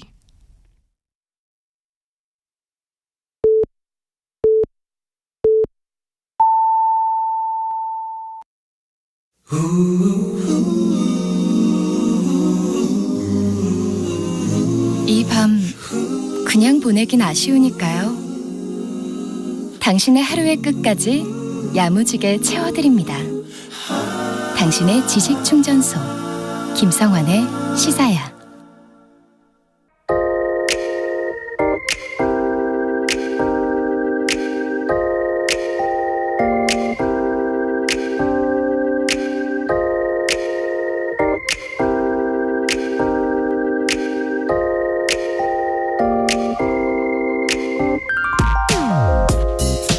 애플 창업자 스티브 잡스가 췌장암으로 생사를 오가고 있다는 소식이 알려진 지난 2011년, 그가 6년 전인 2005년 스탠포드 대학 졸업식에서 했던 축사가 새삼 화제가 된 적이 있습니다.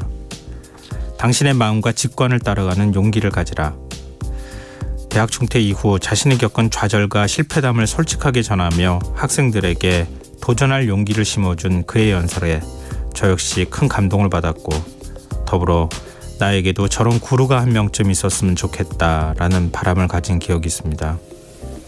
그런데 어제 뜻밖에도 17년 전 잡스의 명연설을 떠올리는 일이 있었습니다. 생태학자인 최재천 이화여대 석좌 교수가 서울대 학위수여식에서 한 축사를 접한 게 계기가 됐는데요. 요약해서 소개해드리며 이렇습니다. 우선 그는 자신의 명성은 노력만으로 이루어진 것이 아니라고 고백합니다. 대학 시절 수업 빼먹기를 밥 먹듯 하며 대학 생활을 허송세월했다. 유학을 간 미국 대학에서 화려하게 학점 세탁에 성공하며 그야말로 개과천선한 사람이다. 살다 보니 저 같은 사람에게도 축사하는 영광스러운 기회가 찾아온다. 그는 이후 태생적으로 비겁한 사람인 자신이 동강댐 백지화에 반대하고 4대강 사업에 항거하는 등 사회 참여적인 활동을 한 이유를 이렇게 설명합니다. 제 마음 깊숙한 곳에 아주 작지만 끝내 꺼지지 않은 촛불 같은 그놈의 양심을 어쩌지 못해 늘 결국 일어서고 말았다. 그러면서 학생들에게 공정한 자세를 잃지 말라며 이런 당부를 전합니다. 공정은 가진 자의 잣대로 재는 게 아니다. 키 차이가 나는 사람들에게 똑같은 의자를 나눠주고 공정하다고 말하지만 그건 그저 공평에 지나지 않는다. 키가 작은 이들에게는 더 높은 의자를 제공해야 비로소 공정이다. 뻔히 알면서도 모른 척 밀어붙이는 불공정한 공평이 아니라 속 깊고 따뜻한 공정이 우리 사회의 표준이 되기를 기대한다. 이렇게 공평을 정의로 착각하는 일을 경계하라고 한 뒤 끝으로 그런 이 말로 연설을 마무리합니다. 평생 관찰한 자연에도 손잡지 않고 살아남은 생명은 없더라. 부디 혼자만 잘 살지 말고 모두 함께 잘 사는 세상을 이끌어달라. 공정과 정의에 목마른 청년들에게는 삶의 지침이, 소위 힘있고 가진 자들에게는 죽비 소리가 되었으면 좋겠습니다. 지금까지 오늘의 발견이었습니다.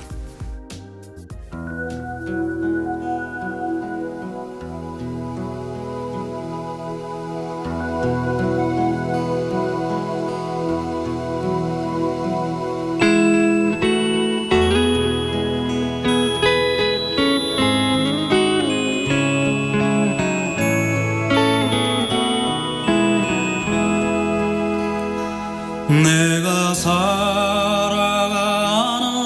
동안에 할 일이 또 하나 있지.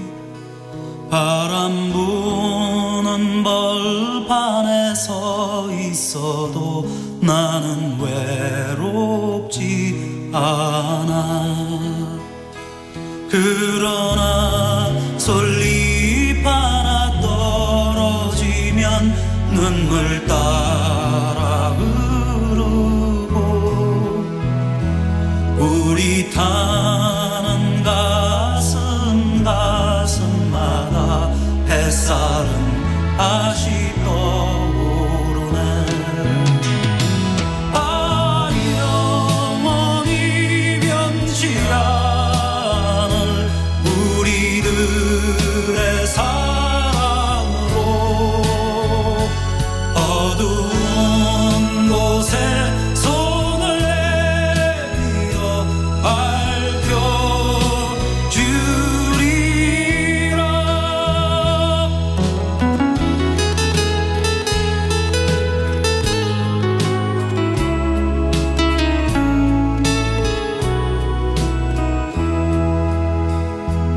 내가 살아가는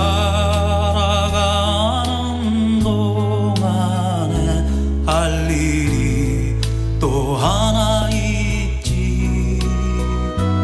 바람 부는 벌판에 서 있어도 나는 외롭지 않아. 그러나 솔잎 하나 떨어지면 눈물 따라 흐르고 우리 타는 가슴마다 햇살은 다시 떠오르네. 아, 영원히 변치 않을 우리들의 사랑으로 어두운 곳에 손을 내밀어 밝혀주리라.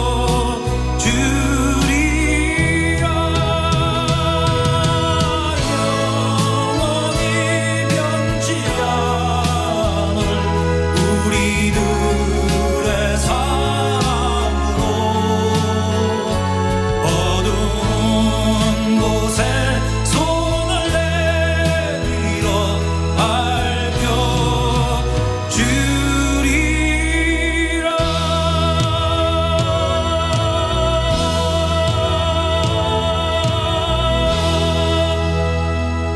아, 영원히 변치 않을 우리들의 사랑으로 어두운 곳에 손을 내밀어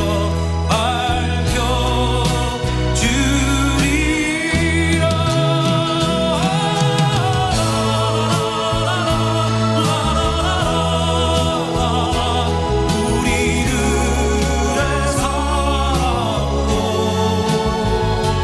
어두운 곳에 손을 내밀어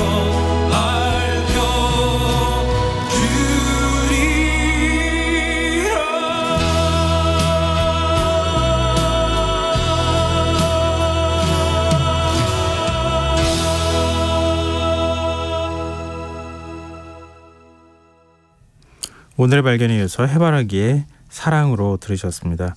김성원의 시사는 언제나 청취자 여러분의 관심과 참여 기다립니다. 오늘도 청취자분들 의견 많이 들어오고 있는데요. 휴대전화 뒷자리 1003 쓰시는 청취자분께서 나 하나쯤은 하며 무관심했는데 무관심은 무관심이 아니라 사실 악한 것에 동조하는 것일 수도 있겠네요. 한 세상 살아가는 동안 사랑에 힘써야겠습니다. 이런 의견 주셨고요. 허윤선님, 지난달 청주에서 최재천 교수님의 강연을 들었습니다. 공정한 삶을 위해 소통이 중요하다고 봅니다. 각자의 사고방식이 있으니까요. 노래처럼 사랑으로 서로가 소통으로 밝은 세상이 되기를 바랍니다. 라는 의견 주셨어요. 그쵸. 이렇게 서로 대화가 돼야 뭐 얘기를 할 수 있는 거 아니겠습니까? 한쪽 얘기만 한다고 하면은 그냥 한쪽의 방식대로만 살 수밖에 없게 되는 거잖아요. 그런 사회가 될 테니까요. 소통이 참 중요하다 이런 생각했고요. 우리 사회에 이런 학자들, 이런 어른이 좀 많아졌으면 좋겠다는 생각을 좀 했어요. 근데 그게 아주 짧은 시간이었을 테지만 저는 그 자리에서 학예수여식에 있었던 졸업생들은요. 인생에서 절대 잊을 수 없는 굉장히 소중한 말을 안고 살 거라고 생각하거든요. 아마 그날이 그 기억을 계속 갖고 있다고 하면 앞으로 공평이 아니라 공정에 대해서 계속 고민하면서 살지 않을까요? 그렇게 얘기해 주는 분들이 좀 더 많아졌으면 좋겠습니다. 우리 사회가요. 네, 청취자분들 문자 계속 기다리고 있겠습니다. 제가 또 추첨해서 당첨된 분들께 모바일 쿠폰 선물로 드릴 테니까요. 많은 분들 좀 참여해 주셨으면 좋겠고요. 참여하실 문자 번호는 샵 9730이고요. 짧은 문자 50원, 긴 문자는 100원의 정보 이용료가 부과됩니다. 콩 게시판 KBS 1라디오 유튜브 채널을 통해서도 무료로 참여하실 수 있습니다. KBS 1라디오 김성환의 시사회와 함께하고 계신 지금 시각은 11시 10분입니다.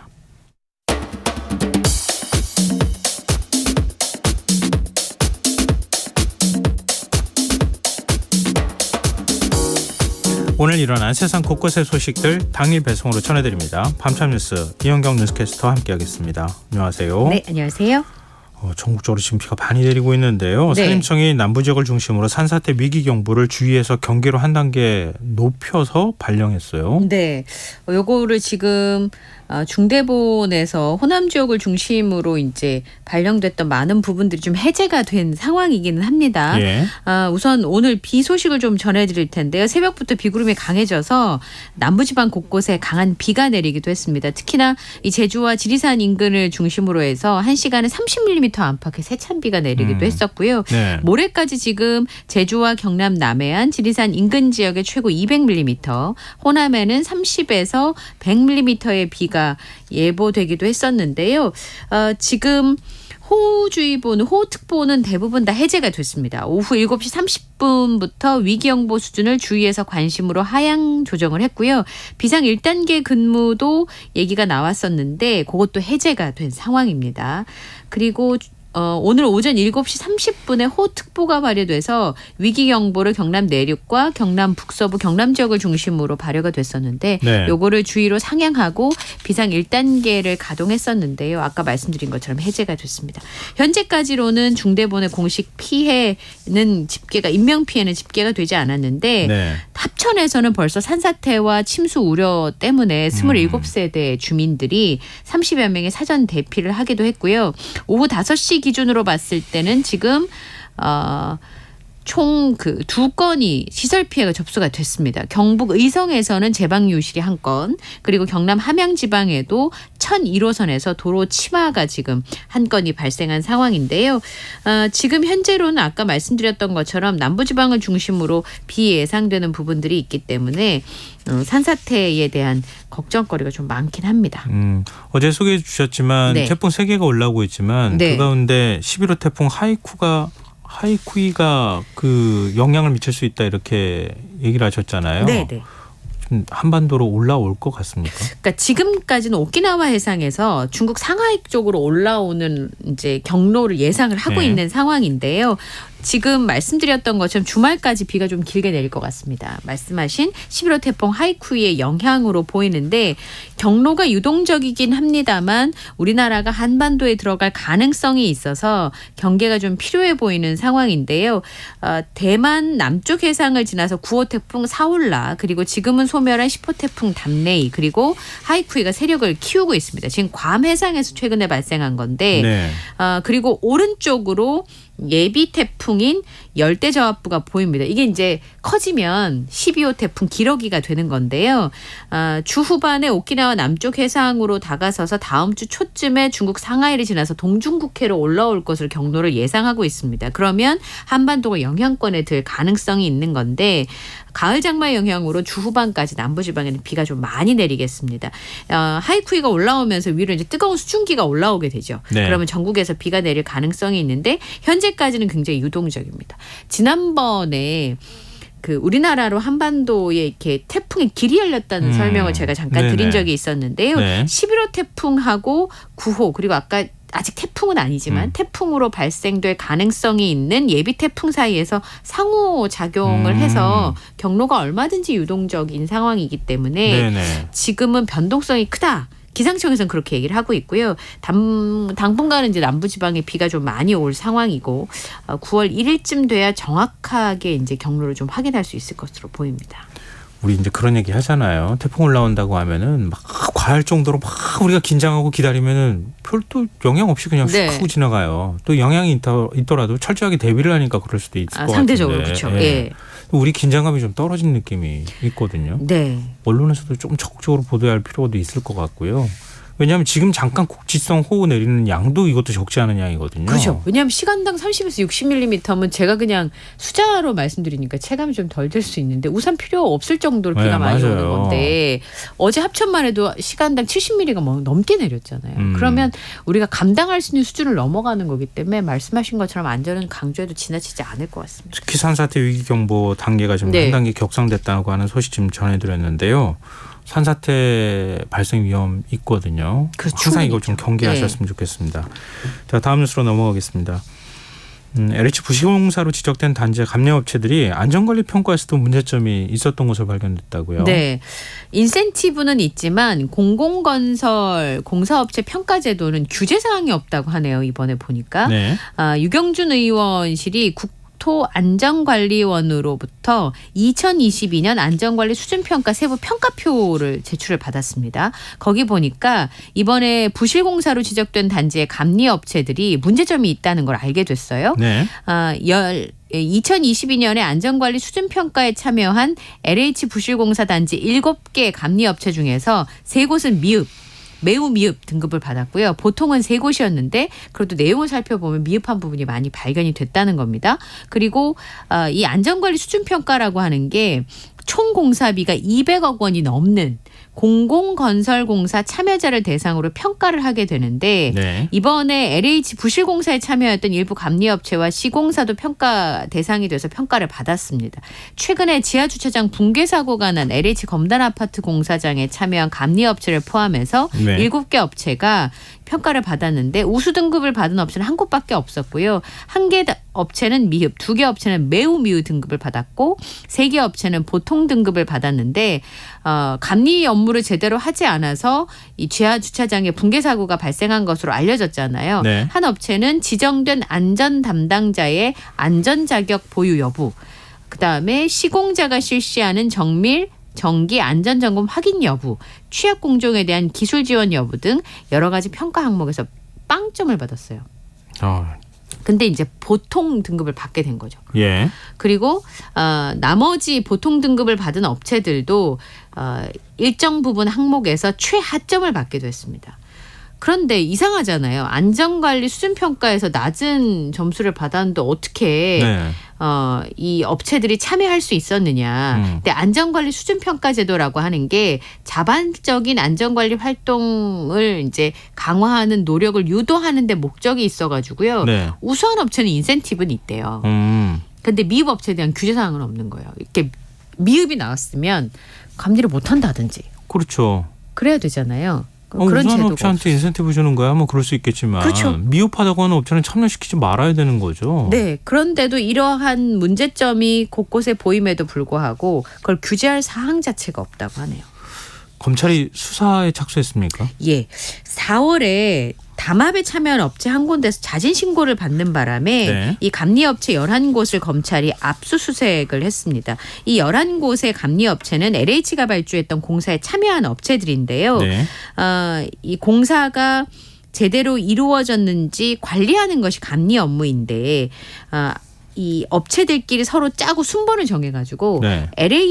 LH에서 발주한 행복주택을 포함한 아파트 건설공사 감리 용역 입찰에 참여를 했습니다. 실제로 낙찰받을 업체가 정해져 있잖아요. 그럼 네. 나머지 업체가 같이 들어와요. 그런 다음에 들러리 역할을 하는 거죠. 예. 근데 보니까 여기서 이 점수 중에서 이게 가격은 20% 정도밖에 안 되고요. 네. 나머지 그 정성평가가 80%를 차지하고 있습니다. 그러니까 용역심사의 입찰 가격이 20%, 기술을 포함한 주관적인 정성평가가 80%인데 여기서 낙제 점수를 받아버리는 거예요. 들러리 업체들이. 네. 그러니까 기술 제한수도 부실하게 내고요. 네. 그다음에 20분씩 발표 시간이 주어지는데 그 시간도 안 채웁니다.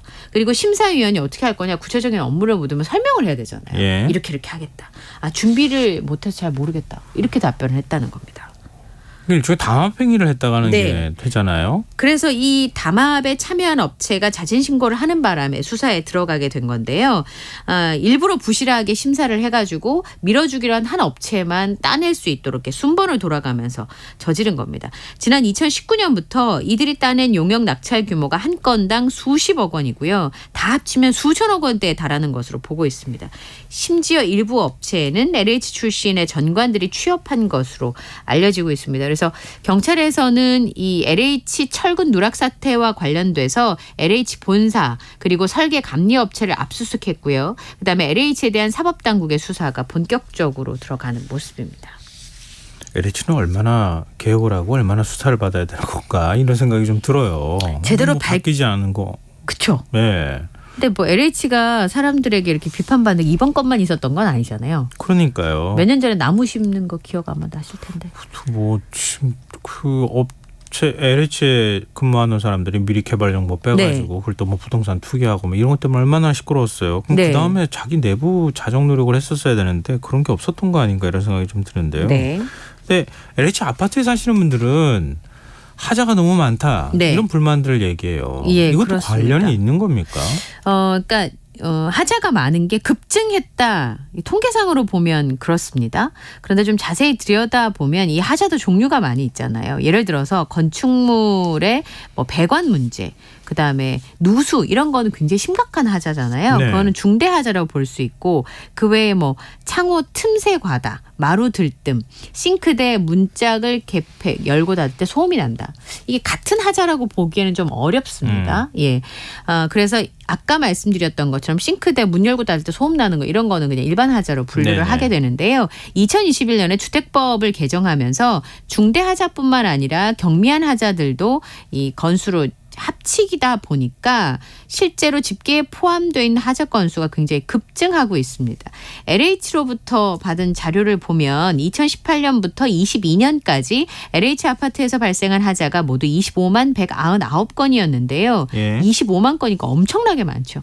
연도별로는 2018년에 2,561건이었거든요. 근데 그게 2019년에 1,748건, 2020년 말엔 2,337건이었는데 이게 2021년에 11만 건, 작년에 12만 8,161건, 굉장히 많이 늘었습니다. 그러니까 이게 이제 주택법이 바뀌면서 이 하자의 중대 하자뿐만 아니라 아까 말씀드렸던 싱크대 문짝까지 다 들어가게 되는 거죠. 그렇기는 합니다만 그 시공사별로 보면 시공 능력 평가 상위권에 속한 건설사들이 상위권에 이 하자 발생률을 기록을 하고 있거든요. 물론 이제 많이 지으니까 또 하자 발생률도 높겠습니다만 중대 하자와 일반 하자는 차이가 있습니다만 이 대형 건설사에도 짓는데도 이렇게 하자가 발생이 많다는 건 문제가 좀 있죠. 그러니까 LH에 문제가 있다고 하면은 진짜 이번 기회에 좀 바로 잡아야 되겠다 이런 네. 생각 들고요. 공기업 믿고 사실 아파트 입주하거나 그러는 거 그렇죠. 아니겠습니까? 근데 공기업의 신뢰가 이렇게 떨어지면 네. 굉장히 심각한 문제가 있는 거죠. 그리고 또 거꾸로 생각하면 민간 아파트에서는 오죽할까 이런 생각도 좀 들어서 그렇습니다. 이게 LH만 잡다가 마는 거 아닌가 이런 생각이 들기도 하고요. 네. 근데 최근 철근 누락 사태 이후에 부동산 시장에서 이 광고 문구와 관련한 새로운 뭐 현상이 나타나고 있다고요? 예, 지하철 광고에 누락 그 철근 누락 공포를 연상시키는 문구가 있었는데 이게 어법이 맞는 걸까요? 철근 다량 함유. 철근 다량 함유요? 네. 근데 기둥에 철근 넣는 거를 함유라고 표현해요. 그러니까 제가 이게 어법상으로 맞는 말인가 한참을 생각을 했었는데요. 분양 광고 사진이 SNS에 올라왔는데 그거 보니까 밑에 이제 뭐 가격이나 이런 거 적혀 있고요. 진짜 제일 위에 철근 다량 함유라고 써 있더라고요. 그래서 이걸 어떻게 받아들여야 될지를 잘 모르겠더라고요. 네. 칼슘 함유도 아니고 철근 함유. 입지나 가격이 더 눈에 띄어야 되는데 철근 다량 함유인 게 씁쓸하다. 이게 홍보거리냐. 철근 함유가 GTX 지나가는 것보다 중요하지. 뭐 이런 냉소적인 반응을 누리꾼들이 보내고 있는데 이게 아마 최근에 주민들의 철근 누락 사건에 대한 공포를 불안하니까. 예. 활용한 광고가 아닐까 싶은데 당연한 걸 좀 당연하게 하고 넘어갈 수 있어야 되는데 당연한 게 당연하지 않으니까 이게 못 보던 장면들을 많이 보는 것 같아요. 예. 그러니까 말입니다. 당연히 들어가야 될 걸 네. 마치 엄청 잘 넣는 것처럼 얘기하는 것도 그러니까요. 굉장히 이상한 일인 것 같아요. 네. 그만큼 튼튼하게 지어야 되는 건 너무 당연한 건데 말이죠. 그렇죠. 예. 지금 여러분께서는 KBS 라디오 김성환의 시사회와 함께하고 계십니다. 반편수 계속 이어가겠습니다. 서울 미아동에서 40대 남녀가 숨진 채 발견이 돼서 경찰이 수사에 나섰는데 네. 숨지기 전에 112 신고가 있었다고요? 예. 그러니까 왜 요 소리만 들렸다는 거예요. 경찰 신고를 했을 때 지난 28일 저녁 8시 5분에 서울 미아동에 있는 다세대 주택에서 남녀가 숨진 채 발견이 됐습니다. 경찰이 이날 새벽부터 주변을 수색을 했는데요. 이유는 말씀하신 것처럼 새벽 3시 40분에 여성의 휴대전화로 112 신고가 들어왔거든요. 네. 작은 목소리로 왜라고만 말을 했다는 거예요. 그리고 휴대전화 전원이 꺼졌으니까 이 추적을 하고 있는 상황이었는데 다세대 주택이 몰려 있으면 이 오차 범위가 있기 때문에 추적하기가 좀 쉽지가 않고요. 휴대전화가 가입된 주소도 그 여성의 가족이 살고 있었는데 가족들이 이 여성하고 왕래가 적어서 정확하게 어디 살고 있는지를 모르고 있었습니다. 네. 몇 시간 뒤에 기억을 되짚어서 숨진 여성의 남동생이 그 여성이 살고 있는 집으로 찾아가 보니까 문이 잠겨 있어서 사다리를 타고 2층 창문에 올라갔습니다. 보니까 창을 통해서 보니까 여성이 쓰러져 있는 거예요. 119에 신고를 하고 여성의 양손은 청테이프에 묶여 있었고요. 예. 얼굴에 폭행을 당한 흔적도 있었습니다. 그래서 집안에 번개탄을 피운 흔적도 발견이 됐다고 하는데요. 타살의 가능성을 열어두고 수사를 하고 있습니다. 네. 강원도 인제에서 지역 네. 축제를 하는데 네. 군에다가 대민 지원 요청을 한 게 논란이 되고 있어요. 예. 인제군 육군 간부라고 밝힌 익명의 군인이 SNS에 글을 올렸습니다. 어제 네. 오전에. 군 장병 50명의 업무 분장이란 문서인데요. 예. 어우동 2명, 하녀 4명, 내시 2명 이렇게 써 있었습니다. 다음 달에 이 지역에서 마이태자 축제라는 축제가 열리는데 네. 인제군에서 군부대에 요청한 내용이라고 해요. 이 군인이 현재 부대에서 간부 50명을 지원해 주라고 인원을 편성 중인데 움직이는 포토존으로 관광객하고 사진을 찍어주는 삐에로 역할인데 이게 과연 대민 지원인 것이냐라고 하는 문제 제기를 한 겁니다. 관할 지자체 예산으로 그런 역할을 필요하다면 아르바이트로 고용을 해야 되는 거 아니냐. 그렇죠. 네. 군인들 개개인의 초상권도 있고 인권도 있는데 그게 무시되는 처사다라고 말을 했습니다. 댓글로도 군인은 정말 공짜로 써도 된다는 인식이 문제다. 국가에게 군인이 삐에로 광대일 뿐이냐 이런 비판이 나왔습니다. 인제군은 뭐라고 합니까? 지금 마을축제위원회에서는 군 간부 협조 요청 자체를 철회하기로 했고요.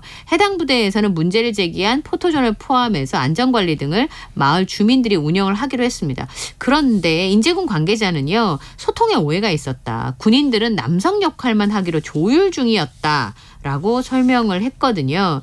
인제군에서는 상생의 인물이 협조를 요청한 건데 문제가 생겼으니까 전면 처리하겠다. 이렇게 설명을 했습니다. 네, 좀 씁쓸하네요. 예. 오늘 밤참수 여기까지 하겠습니다. 지금까지 이영경 뉴스캐스터와 함께했습니다. 고맙습니다. 감사합니다.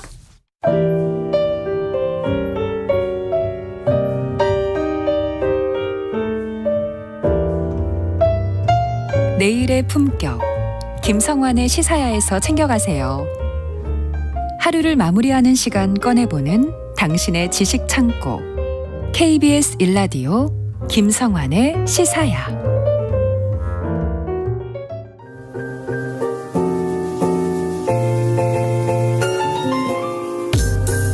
흥미로운 미술 세계로 안내해드리는 시간이죠. 미술랭 가이드 오픈 갤러리 홍재 디렉터 함께하겠습니다. 안녕하세요. 네, 안녕하세요. 네, 오늘은 영화 오펜하이머와 관련한 예술 얘기해 주신다고요? 네, 요즘 크리스토퍼 놀란 감독의 오펜하이머라는 영화가 연일 화제인데요. 네. 벌써 200만 관객 돌파했다고 하더라고요.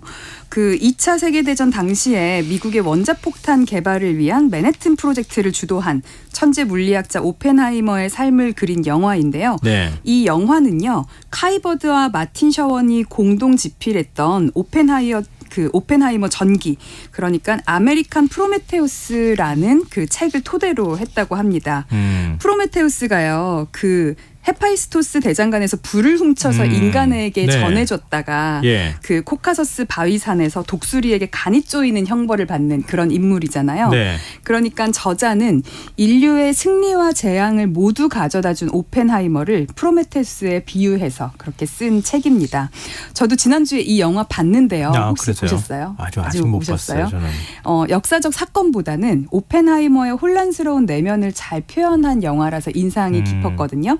그런데 영화 도입부에 네. 오펜하이머가 시와 음악과 미술을 즐기는 모습이 나와요. 네. 굉장히 빨리 지나가기 때문에 기억을 잘 못하시는 분들도 계시던데요. 네. 바로 T.S. 엘리엇의 황무지, 그리고 스트라빈스키의 봄의 제전, 그다음에 피카소의 팔짱을 끼고 앉아있는 여인을 감상을 합니다. 이 작품들을 모르신다면 여기에 들어있는 합축된 의미를 간파하기는 어려우셨을 거예요. 그렇죠. 그래서 오늘 준비해봤습니다. 영화 오펜하이머에 왜 예술작품들이 등장했을까? 오늘 스포일러는 없으니까요. 영화를 안 보신 분들도 편하게 들으셔도 괜찮고요.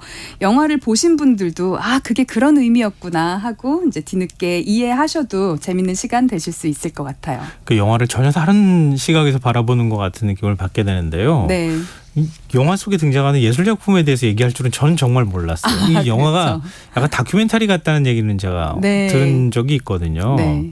근데 그러면 어떤 예술 작품에 대한 얘기를 해주신다는 거예요? 네, 우선 T.S. 엘리엇의 시, 스트라빈스키의 음악, 피카소의 작품은요.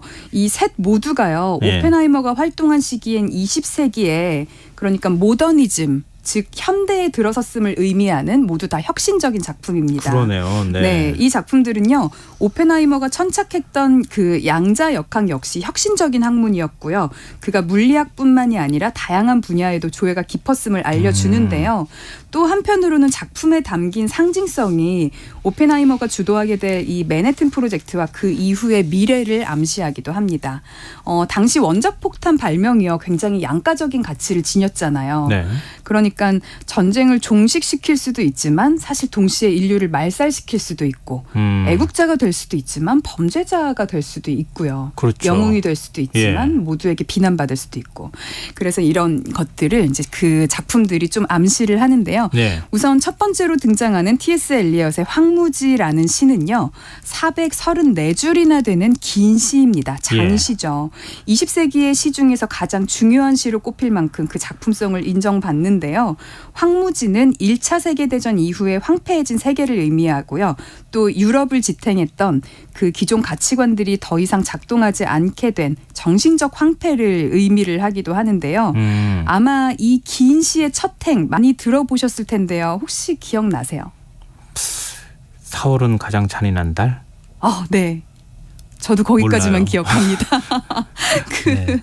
400줄이 넘는 시 중에서 그 한 줄 기억하며 황무지는 다 기억한 거다 그거 싶은데요. 어떻게 다 외우겠어요? 네, 맞아요. 그 첫 행 구절을 조금 읽어보면요. 4월은 가장 잔인한 달, 죽은 땅에서 라일락을 키워내고 기억과 욕망을 뒤섞어 잠든 뿌리를 봄비로 깨운다라는 구절이 있는데요. 엘리엇이 현대사회의 재앙인 황무지, 그러니까 죽은 땅에서도 라일락을 키워내듯이 새로운 구세주가 나타나길 기원하거든요. 근데 그 영화 속에서 뉴멕시코의 황무지인 로스앨러모스에서 맨해튼 프로젝트를 시작을 하는데요. 네네. 이게 좀 이렇게 오펜하이머를 은유한다고 볼 수가 있죠. 그러네요. 그리고 스트라빈스키의 봄의 제전이라는 음악은요. 이 영화에서 음악 감독이 창작하지 않은 유일한 음악으로 삽입된 음악입니다. 스트라빈스키는 불협화음으로 대표되는 현대 음악의 포문을 연 사람인데요. 듣기만 해도 난해한 이 무조성이라고 하죠. 이것은요. 기존의 예쁘고 아름다운 멜로디와 화성을 파괴하면서 기존 사조의 반기를 들어서 역사적으로 혁신을 일으켰다는 점에서 또 이제 음악이 상징하는 바가 오펜하이머가 다 이제 닮아 있죠. 네. 그리고 또 영화에는 나오지 않는데요. 오펜하이머가 1965년에 후두암을 진단받고 67년에 사망을 하게 되는데요. 네. 그 사이에 스트라빈스키의 콘서트에 가서 둘이 만날 일이 있었어요. 근데 그 스트라빈스키에게 내 장례식장에서 당신의 레퀴엠 칸딩클스, 그러니까 이제 장송곡이거든요. 레퀴엠이. 레퀴엠을 연주해달라 이렇게 부탁을 했을 만큼 또 오펜하이머와 스트라빈스키는 여러 면에서 연이 있었다고 합니다. 그렇군요. 네. 근데 앞서 피카소 얘기도 하시지 않으셨어요? 네, 맞아요. 우리가 미술랭 가이드니까 오늘 사실 피카소 이야기를 조금 관련지어서 하려고 준비를 한 건데요. 네. 피카소 작품의 등장은요. 여러 가지로 해석이 가능할 것 같아요. 저는 총 4가지 정도 포인트로 봤는데요. 네. 첫 번째는 부유함이나 이제 식견을 좀 볼 수 있는 것. 예. 그리고 둘째는 혁신적인 성향. 세 번째는 여성 편력에 대한 이야기. 그리고 넷째는 전쟁을 바라보는 시선 혹은 이념입니다. 차례대로 한번 말씀을 나눠볼까요? 전혀 해석하지 못한 일을 해주셔가지고요. 네. 사실 영화를 보지 않으신 분들도요. 오늘 그냥 피카소 얘기한다라고 생각하고 들으셔도 괜찮을 것 같아요. 네. 우선 이 영화의 토대가 된 아메리칸 프로메테우스라는 책에 의하면요. 네. 오펜하이머의 어린 시절부터 부모가 집에 미술품을 소장하고 있었다고 하는데요. 네. 렘브란트나 르누아르, 반고흐 그리고 피카소의 그림 등이 있었다고 합니다. 집에요? 집 안에요. 네. 부모가 소장하고 있었던 건데 예. 그러니까 뉴욕의 굉장히 부유한 그렇죠. 유대인의 집에서 예. 이제 태어난 거죠. 예. 부모가 소장하고 있던 피카소의 그림은 1901년 청색시대에 그렸던 어머니와 아이라는 작품이었다고 하는데요. 오펜하이머가 30살 때 자신의 아파트로 이사할 때 아버지는 피카소의 석판화를 선물을 하기도 했다고 합니다. 이야. 영화 속에는 이런 어린 시절에 대한 이야기는 거의 나와 있지 않은데요. 네. 아버지는 양복지 수입상이었는데 그 사업이 굉장히 탄탄했고 어머니는 화가인 것으로 알려져 있어요. 어머니 영향도 있네요. 네. 예. 그 오펜하이머는 공부는 늘 1등이었고요. 네. 산스크리트어로 경전을 읽을 정도로 물리학 이외에도 정치적, 철학적, 예술적 식견이 깊었다고 하는데요. 네. 오펜하이머가 이 죽기 전에 예. 그 프린스턴 대학교에서 그에게 명예 박사 학위를 주었거든요. 예. 그때 그 학위 기에다가 물리학자이자 뱃사람이고 철학자, 마술가이며 언어학자이고 요리사이며 좋은 와인과 시의 애호가다라고 적어줬다고 해요. 와. 그러니까 다양한 분야에서 얼마나 이 취미를 뛰어넘는 수준 높은 식견이 있었나 알 수 있는 대목이죠. 야, 명예 박사학위에 학위기에다가 물리학자로서 뱃사람이고 철학자, 마술가이며 언어학자이고 요리사이며 좋은 와인과 시의 애호가다. 그러니까요. 그냥 대단한 찬사네요. 최고의 물리학자입니다가 아니라. 그러게 말입니다. 그래서 이런 피카소의 그림으로 인해서 이 오펜하이머의 어린 시절 그런 거를 조금 이렇게 엿볼 수가 있었습니다. 네. 그럼 그리고 두 번째는요? 네, 피카소를 등장시킨 두 번째 포인트. 앞서 소개한 엘리엇이나 스트라빈스키처럼요. 피카소도 역시 예술계에 있어서 혁신적인 인물이죠. 물론 미술계에서는요. 세잔을 현대미술의 아버지로 여기긴 하거든요. 네. 그런데 대중들에게 혁신가는 피카소가 좀 더 상징적인 인물인 것 같아요. 우리가 생각하기도 좀 그렇지 않을까 싶어요. 그렇죠. 대중들이 생각하기에. 네, 맞아요. 입체파, 큐비즘. 네. 이런 걸로 맞아요. 불리는 세잔의 사과보다는 대명사. 확실히 피카소의 입체파 맞아요, 큐비즘이 맞아요. 훨씬 더 드라마틱한 그 조형적 변화가 맞아요, 있잖아요. 맞아요. 예. 그래서 그렇게 예술가의 대명사처럼 그렇게 여기기는 하는데요. 피카소의 입체주의, 큐비즘은 보이는 대로 그리기 위해서 노력했던 기존의 예술에 있는 그런 원근법을 완전히 무시한 거죠. 그리고 다시점이라고 해서 하나로 보는 시점이 아니라 여러 가지 이제 각도에서 본 시점을 섞어내는데요. 네. 이런 새로운 시각을 제시한 굉장히 혁신적인 예술 운동입니다. 그런데요, 과학과 예술은 서로 다른 영역이지만 사실 탐구 대상은 같다고 볼 수가 있거든요. 이상하게 들리실지 모르겠지만요. 네. 화가는 그 똑같이 봤던 탐구 대상을 그림으로 표현하는 거고 네. 과학자는 수식으로 나타낼 뿐이라고 전 생각을 하는데요. 한번 들어보세요. 아인슈타인의 상대성 이론이 1905년에 발표된 이후에 1907년에 피카소가 큐비즘 컨셉으로 처음 완성했던 작품이 아비뇽의 여인들이었어요. 네. 그러니까 불과 2년 차이가 나는데 이걸 단순한 우연으로 볼 수는 없다는 거죠. 물론 독일에서 태어난 아인슈타인과 스페인에서 태어난 피카소가 서로 친밀한 관계를 가진 적은 없거든요. 네. 그런데 절대적인 시공간의 개념을 버리고 상대적인 시공간 개념을 탐구했다는 점에서는요. 아인슈타인의 상대성 이론이 피카소에게 많은 영감을 주지 않았을까라고 보는 거죠. 그 당시에는 네. 아인슈타인의 상대성 이론이 거의 과학계를 다 뒤바꿔놨다고 해도 모든 일을 다 뒤엎었다고 해도 과언이 아니잖아요. 과학계뿐만이 아니라요. 예술계의 그런 입체파 작가에게도 많은 영향을 줬다고 해요. 그러니까 그게 자연스럽게 알려지면서 네. 세상을 새로운 방식으로 보기 맞아요. 시작했다. 전통적으로 우리가 눈으로 보이는 대로만 보지 않는 방법도 있나 봐 하면서 이제 새로운 시도를 하게 된 거죠. 네. 이렇게 과학과 예술은 서로에게 영감을 주곤 하는데요. 이런 피카소의 작품을 어려서부터 봐온 오펜하이머 또한 기존의 물리학 이론으로는 불가능했던 그런 양자역학에 대해서 천착을 했잖아요. 그리고 새로운 전환점을 만들었다는 점에서 피카소와 통하는 부분이 있는 거죠. 그리고 또 둘 다 아인슈타인에게 영향을 받기도 했고요. 그렇죠. 예. 네. 그런데요, 오펜하이머가 죽기 전에 그의 집에 걸려 있었던 작품은 고흐의 그림이 3점이었고 네. 피카소는 1점, 그리고 르누아르의 작품이 1점이었다고 하는데요. 영화에 등장한 작품은 그가 소장했던 작품은 아니었어요. 그럼 어떤 작품이 나와요? 영화 속에는요. 피카소가 1937년에 그린 팔짱을 끼고 앉아 있는 여인이라는 작품이 나오는데요. 네. 이 그림은요, 피카소의 7명의 여인들 중에서 4번째 여인으로 알려진 마리 테레즈라는 사람을 그린 그림입니다. 아니, 피카소 7명의 여인들요? 네, 7명 여인에 대한 뮤즈 이야기 오늘 들려드리려고 좀 준비를 했어요. 네. 이 작품은요, 한쪽 눈이 아래로 처져 있고 한쪽 가슴이 손 모양으로 휘어져 있는, 그러니까 우리한테 익숙한 그런 큐비즘 스타일의 작품이거든요. 네. 근데 우리가 큐비즘이 얼마나 혁신적인지에 대해서는 아까 얘기했고, 제가 3번째 포인트로 말씀드리고 싶은 것이 바로 여성 편력에 대한 이야기입니다. 이건 진짜 못 들어봤어요. 네. 새로운 면모인데요. 네, 영화 속에는 오펜하이머의 사랑에 대해서는 많이 다뤄져 있지는 않은데요. 네. 영화의 토대가 된 책 아메리칸 프로메테우스에 의하면 그는 여자들에게 인기도 많았고요. 바람기도 꽤 있었다고 표현이 되어 있습니다. 결혼 후에도 이전 연인을 만나기도 하고요. 동료 과학자의 아내와도 불륜이 있었다고 하는데요. 그 놀란 감독이 그런 면에서 사실 그 오펜하이머가 고흐의 작품을 더 많이 소장하고 있기는 했지만 네. 쑥맥인 고흐보다는 화려하고 인기가 많았던 피카소에 좀 더 가깝다고 생각을 했을 것 같아요. 그래서 영화 피카소 도입부에 작품을 피카소 일부러 했다. 작품을 넣었을 건데요. 물론 오펜하이머는 굉장히 바빴기 때문에 피카소만큼 바람기가 심하지는 않았다고는 하는데요. 네. 이참에 피카소의 그 뮤즈에 대해서 간략히 말씀을 드리겠습니다. 피카소에게 이제 7명의 여인이 있었다라고 하는데. 아니 근데 동시에 7명. 있었다는 건 아닌 거죠, 설마? 네, 7명 동시에 만난 건 아닙니다. 예. 근데 사실 평생 살면서 7명과 사귀었다고 하는 게 그렇게 무리는 또 아니지 싶을 수도 그럴 있는데요. 수도 있죠. 역사적으로 기록된 여인이 7명인 거고 그 알려지지 않은 여인은 훨씬 더 많다고 합니다.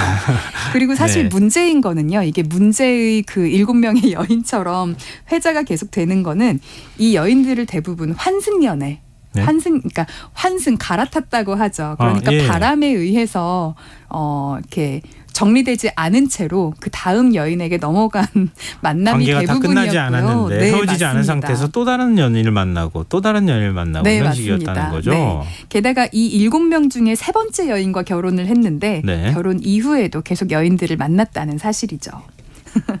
소개를 좀 드릴게요. 네. 첫 번째 여인인 페르난도 올리비에는요, 19살에 만납니다. 그러니까 이제 피카소가 19살 때. 네. 그때 어떤 일이 있었냐면요, 어린 시절에 그 친구가 그 어떤 한 여인에게 차이고 나서 죽는 일이 있었어요. 그러니까 친한 친구가. 네. 거기에 대해서 이제 우울함에 빠져서 충격을 받아서 그때부터 푸른색 그림만 그리거든요. 우울한 그림들만. 네. 그래서 그때를 청색 시대라고 불러요. 그래서 그때 그린 그림들은 다 블루톤으로 그려져 있는데 이 첫 번째 페르난도 올리비에라는 여인을 만나고 나서부터는 네. 그림이 장밋빛으로 바뀝니다. 정말 이렇게 장밋빛이 은유가 아니라 정말 그 예쁜 장밋빛 있잖아요. 핑크빛. 예, 예. 그 색깔로 예. 바뀌어요. 그래서 장밋빛 시대가 시작이 되죠. 아름다운 만남이죠. 보통 이런 식의 뮤즈를 되게 아름다운 뮤즈라고 하는 것 같은데요. 문제는 그 이후부터 두 번째 여인부터가 좀 문제입니다. 네. 두 번째 여인 에바 구엘은요. 친구의 약혼녀였어요. 네. 이제 그때부터 조금씩 이제 문제가 있죠. 근데 폐결핵으로 병세가 심해지자 피카소는 그녀를 버리고 세 번째 여인인 올가에게 갈아탑니다. 이 올가가 피카소의 첫 번째 부인이 되는데요. 네. 둘은 10년을 살았고요. 올가가 죽어서 사별할 때까지 혼인은 유지됐습니다. 이렇게 따지면 그래도 가정을 지켰나 보다라고 네네. 생각하실 수도 있는데요. 네. 올가는요. 사실 피카소의 바람으로 되게 힘들어했어요. 예. 그래서 이혼을 해달라고 많이 요청을 했는데 당시 법에 의하면 이혼 시 어떤 사유이더라도 재산의 반을 줘야 했거든요. 피카소가 그게 싫은 거예요. 반이나 주기가. 그래서 이혼은 하지 않고 이제 둘은 따로 살면서도 법적 혼인은 유지했다고 합니다. 피카소 다시 왔는데요. 네, 그러면서 만난 네 번째 여인이 바로 이 그림의 주인공 마리 테레즈라는 여인인데요. 네. 피카소보다 28살 연하입니다. 이제 딸 같은 여인이죠. 예. 오펜하이머 영화에 나온 이 그 주인공인 마리는요. 올가와의 결혼 생활 중에 만나서 10년이나 불륜을 지속했던 여인인데요. 네. 마리는 피카소의 딸을 낳았지만 결국 피카소의 바람으로 우울증에 걸리게 됩니다. 그리고 나중에 피카소의 사망 후에 스스로 목숨을 끊는데요. 영화 속에 나온 팔짱을 끼고 앉아있는 여인이 그 마리와의 사랑이 거의 끝나고 5번째 여인을 만날 시점에 그린 그림이거든요. 네. 그러니까 마치 청색 시대를 보듯이, 그러니까 입체파 큐비즘적으로 그린 그림임에도 불구하고 네. 이제 좀 약간 색깔도 얼굴도 이제 푸르스름하고 얼굴에 수심이 가득한 그런 모습이에요. 그리고 피카소는 이 작품을 마지막으로 마리를 떠납니다. 이 그림이 왜 나왔는지는 영화를 보시다 보면은 약간 떠오르는 매칭되는 여인이 있으실 거예요. 아, 이 그림이 영화 속에 이 여인을 약간 은유하는구나 라고 영화를 보신 분들 아니면 앞으로 보실 분들은 좀 매칭되는 등장인물이 있을 겁니다. 네. 그리고 나서 만난 5번째 여인, 이제 영화와는 상관이 없지만 네. 그 피카소의 뮤즈에 대해서 말씀을 또 드리자면요. 도라 마르라는 5번째 여인은 초현실주의 사진작가였는데 딸뻘의 마리에게는 순수해서 좋다고 해놓고 네. 마리를 떠날 때는 나는 이제 지적인 대화가 되는 여인을 만나고 싶어 하면서 만난 것이 이 도라입니다. 이 시기에는요. 마침 피카소가 게르니카라고 하는 작품 네. 등 대작을 유명하죠. 많이 남기는데요. 네, 그때 만난 여인이 이제 도라인 거죠. 그 다음에 6번째 여인은 40살 차이인 프랑스아즈 질로. 피카소가 근데 질로의 친구와 또 이 바람을 피워요.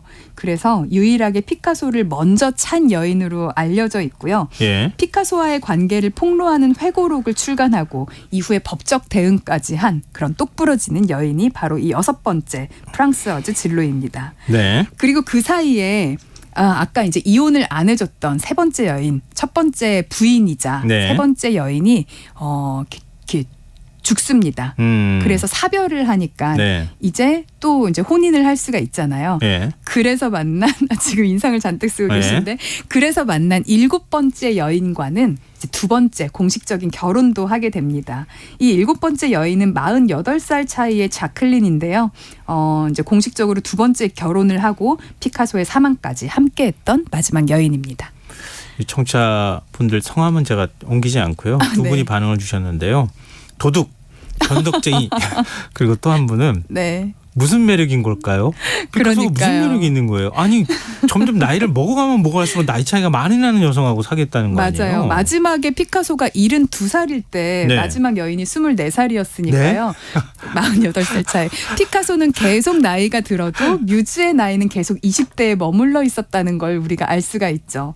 그런데 피카소의 여인들이요. 모두 다 우리 아버지랑 혹은 형제랑도 대화가 안 통하는데 피카소랑은 나이 차이가 이렇게 많이 나도 대화가 진짜 잘 통해 라고 했다고 해요. 저희는 알 수 없지만 뭔가 이제 그냥 단지 성공한 화가라는 거 이외에도 굉장히 이제 마성의 매력이 있었던 것 같죠. 네. 그나저나 진행자님 그런 얘기 혹시 들어보셨어요? 뭐요? 나는 당신을 어제보다 더 그리고 내일보다는 덜 사랑합니다 라는 그런 멘트요.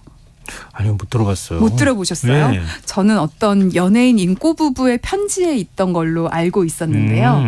이 어록이 바로 피카소가 먼저 한 멘트라고 합니다. 그러니까 굉장히 로맨틱한 말도 서슴없이 잘 내뱉고 매혹적으로 사람을 홀리는 데 능력이 있었던 것 같아요. 지금 이 시간에 충실하라, 현재 충실하라는 얘기잖아요. 지금 내가 당신을 그렇기도 제일 하지만요. 사랑합니다 이런 뜻이 아닌가요? 그쵸. 그렇기도 네. 하지만 앞으로 더 사랑할 거야. 내 사랑은 점점 커지기만 할 거야라는 뜻이죠. 어제보다는 더 사랑할 거고 내일보다는 덜 사랑하는 거니까요. 약간 사기성 기질도 있는 것 같은데요. 그러니까 사람을 그렇게 홀렸겠죠. 네. 네. 참. 벌써 시간이 많이 지나가고 있는데요. 네. 제가 4번째 포인트가 있다 그랬잖아요. 네. 또 이 4번째 포인트에서 피카소와 오펜하이머가 닮아 있는 부분은 바로 전쟁에 대한 이념입니다. 피카소는요. 프랑스 공산당원으로도 잘 알려져 있거든요. 근데 사실 피카소가 공산주의적 이념이 있었다기보다는 예술을 통해서 반전을 외쳤어요. 그 게르니카도 그렇고. 네, 맞아요. 네. 전쟁에 반대하면서 네. 이제 전쟁의 참상을 표현을 했던 작가인데 파시즘에 반대를 하다 보니까 자연스럽게 공산당에 가입을 하게 된 거죠. 근데요, 공산당이 피카소의 명성을 선전에 계속 이용을 하면서 피카소가 굉장한 공산주의자처럼 알려져 있는데 사실 그의 예술은 공산주의 예술과는 또 거리가 멉니다. 피카소가 예술을 통해서 전쟁을 반대했다는 거는 계속 이제 말씀드렸던 게르니카에 잘 나와 있는데요. 예. 고국인 스페인 내전 중에 일어난 비극적인 사건을 소재로 전쟁 폭력에 희생당하는 그런 무고한 민간인을 참혹하게 그려냈는데요. 또 1951년에는요. 한국 전쟁의 참상을 전해 듣고 한국에서의 학살이라는 네, 그런 이것도 굉장히 작품도 유명해요. 그립니다. 네. 실제로는 한국에 대해서는 아는 바가 별로 없었는데요. 피카소가. 예. 그냥 그래서 단순하고 추상적인 표현으로 전쟁을 묘사를 했어요. 총을 겨누는 주체의 얼굴에도 그냥 다양한 도형처럼 큐비즘 막 이제 이런 것처럼 표현이 되어 있는데요. 네. 어느 나라인지 알 수는 없지만 피카소는 그저 약자에 대한 핍박을 그리며 전쟁에 반대했던 것인데요. 이 그림을 본 프랑스 공산당 측은 살인자의 실체가 불분명하다 이러면서 피카소의 제작 의도에 항의를 했다고도 합니다. 하지만 피카소는 인물과 지역을 특정하지 않은 것이 바로 그 전쟁의 잔혹함이 갖는 보편성을 표현한 거다라고 그 본인의 의도를 밝히면서 예술을 통한 반전을 계속 외쳤거든요. 네. 그런 면에서는요. 원자폭탄의 개발에 가장 주도적으로 참여했으면서 동시에 수소폭탄의 개발은 반대했던 일종의 평화주의자이기도 했던 오펜하이머와 비슷한 점이 있어 보입니다. 그러네요. 아니 근데 네. 피카소는 스페인 출신이고 프랑크 정권, 프랑크 독재 반발하는 그 당시 네. 내전 때 예술가들이 많이 가가지고 같이 전쟁에 참여하기도 하고 그랬었어요. 네, 맞습니다. 그런 영향을 많이 받았다고 또 볼 수 있겠네요. 네. 공산주의자 뭐 이런 차원이라기보다는. 맞아요. 오펜하이머도 사실은 공산당에 가입한 적이 한 번도 없지만 네. 공산주의자가 아니냐 이러면서 이제 청문회에서 계속 이제 질문을 던지고 의심을 받기도 하거든요. 그런 면에서 좀 닮아 있는 부분이 있어요. 근데 피카소 작품이 우리나라에 들어오지 못했다는 건 뭐예요? 피카소가 공산당원이었다고 했잖아요. 예. 그러니까 우리나라 60, 70년대 한국은 소위 그 빨갱이 알레르기가 있었거든요. 네. 그래서요. 피카소라는 상표가 붙은 크레파스 제조업체를 방공법 위반으로 그 입건을 하기도 하고요.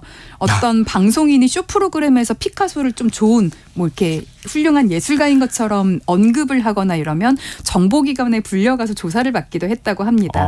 그래서 피카소가 반전을 외치면서 그렸던 그 한국에서의 학살도 공산당을 선전하는 그림으로 인식이 됐었기 때문에 한동안 못 들어오다가 재작년이죠. 2021년에 처음 국내에 전시가 된 바가 있습니다. 그려진 지 70년 만에 한국 땅을 밟게 된 거죠. 앞으로도 걱정인데요. 자, 미슐랭 가이드 오늘 여기서 마무리하겠습니다. 오픈 갤러리 홍지혜 디렉터와 함께했습니다. 오늘 말씀 고맙습니다. 네, 감사합니다. 김성환의 시사 오늘 순서 여기서 마칩니다. 모바일 쿠폰 당첨자는 홈페이지 공지사항에서 확인하실 수 있습니다. 편안한 밤 되시고요. 전 내일 다시 찾아뵙겠습니다. 지금까지 시사평론가 김성환이었습니다.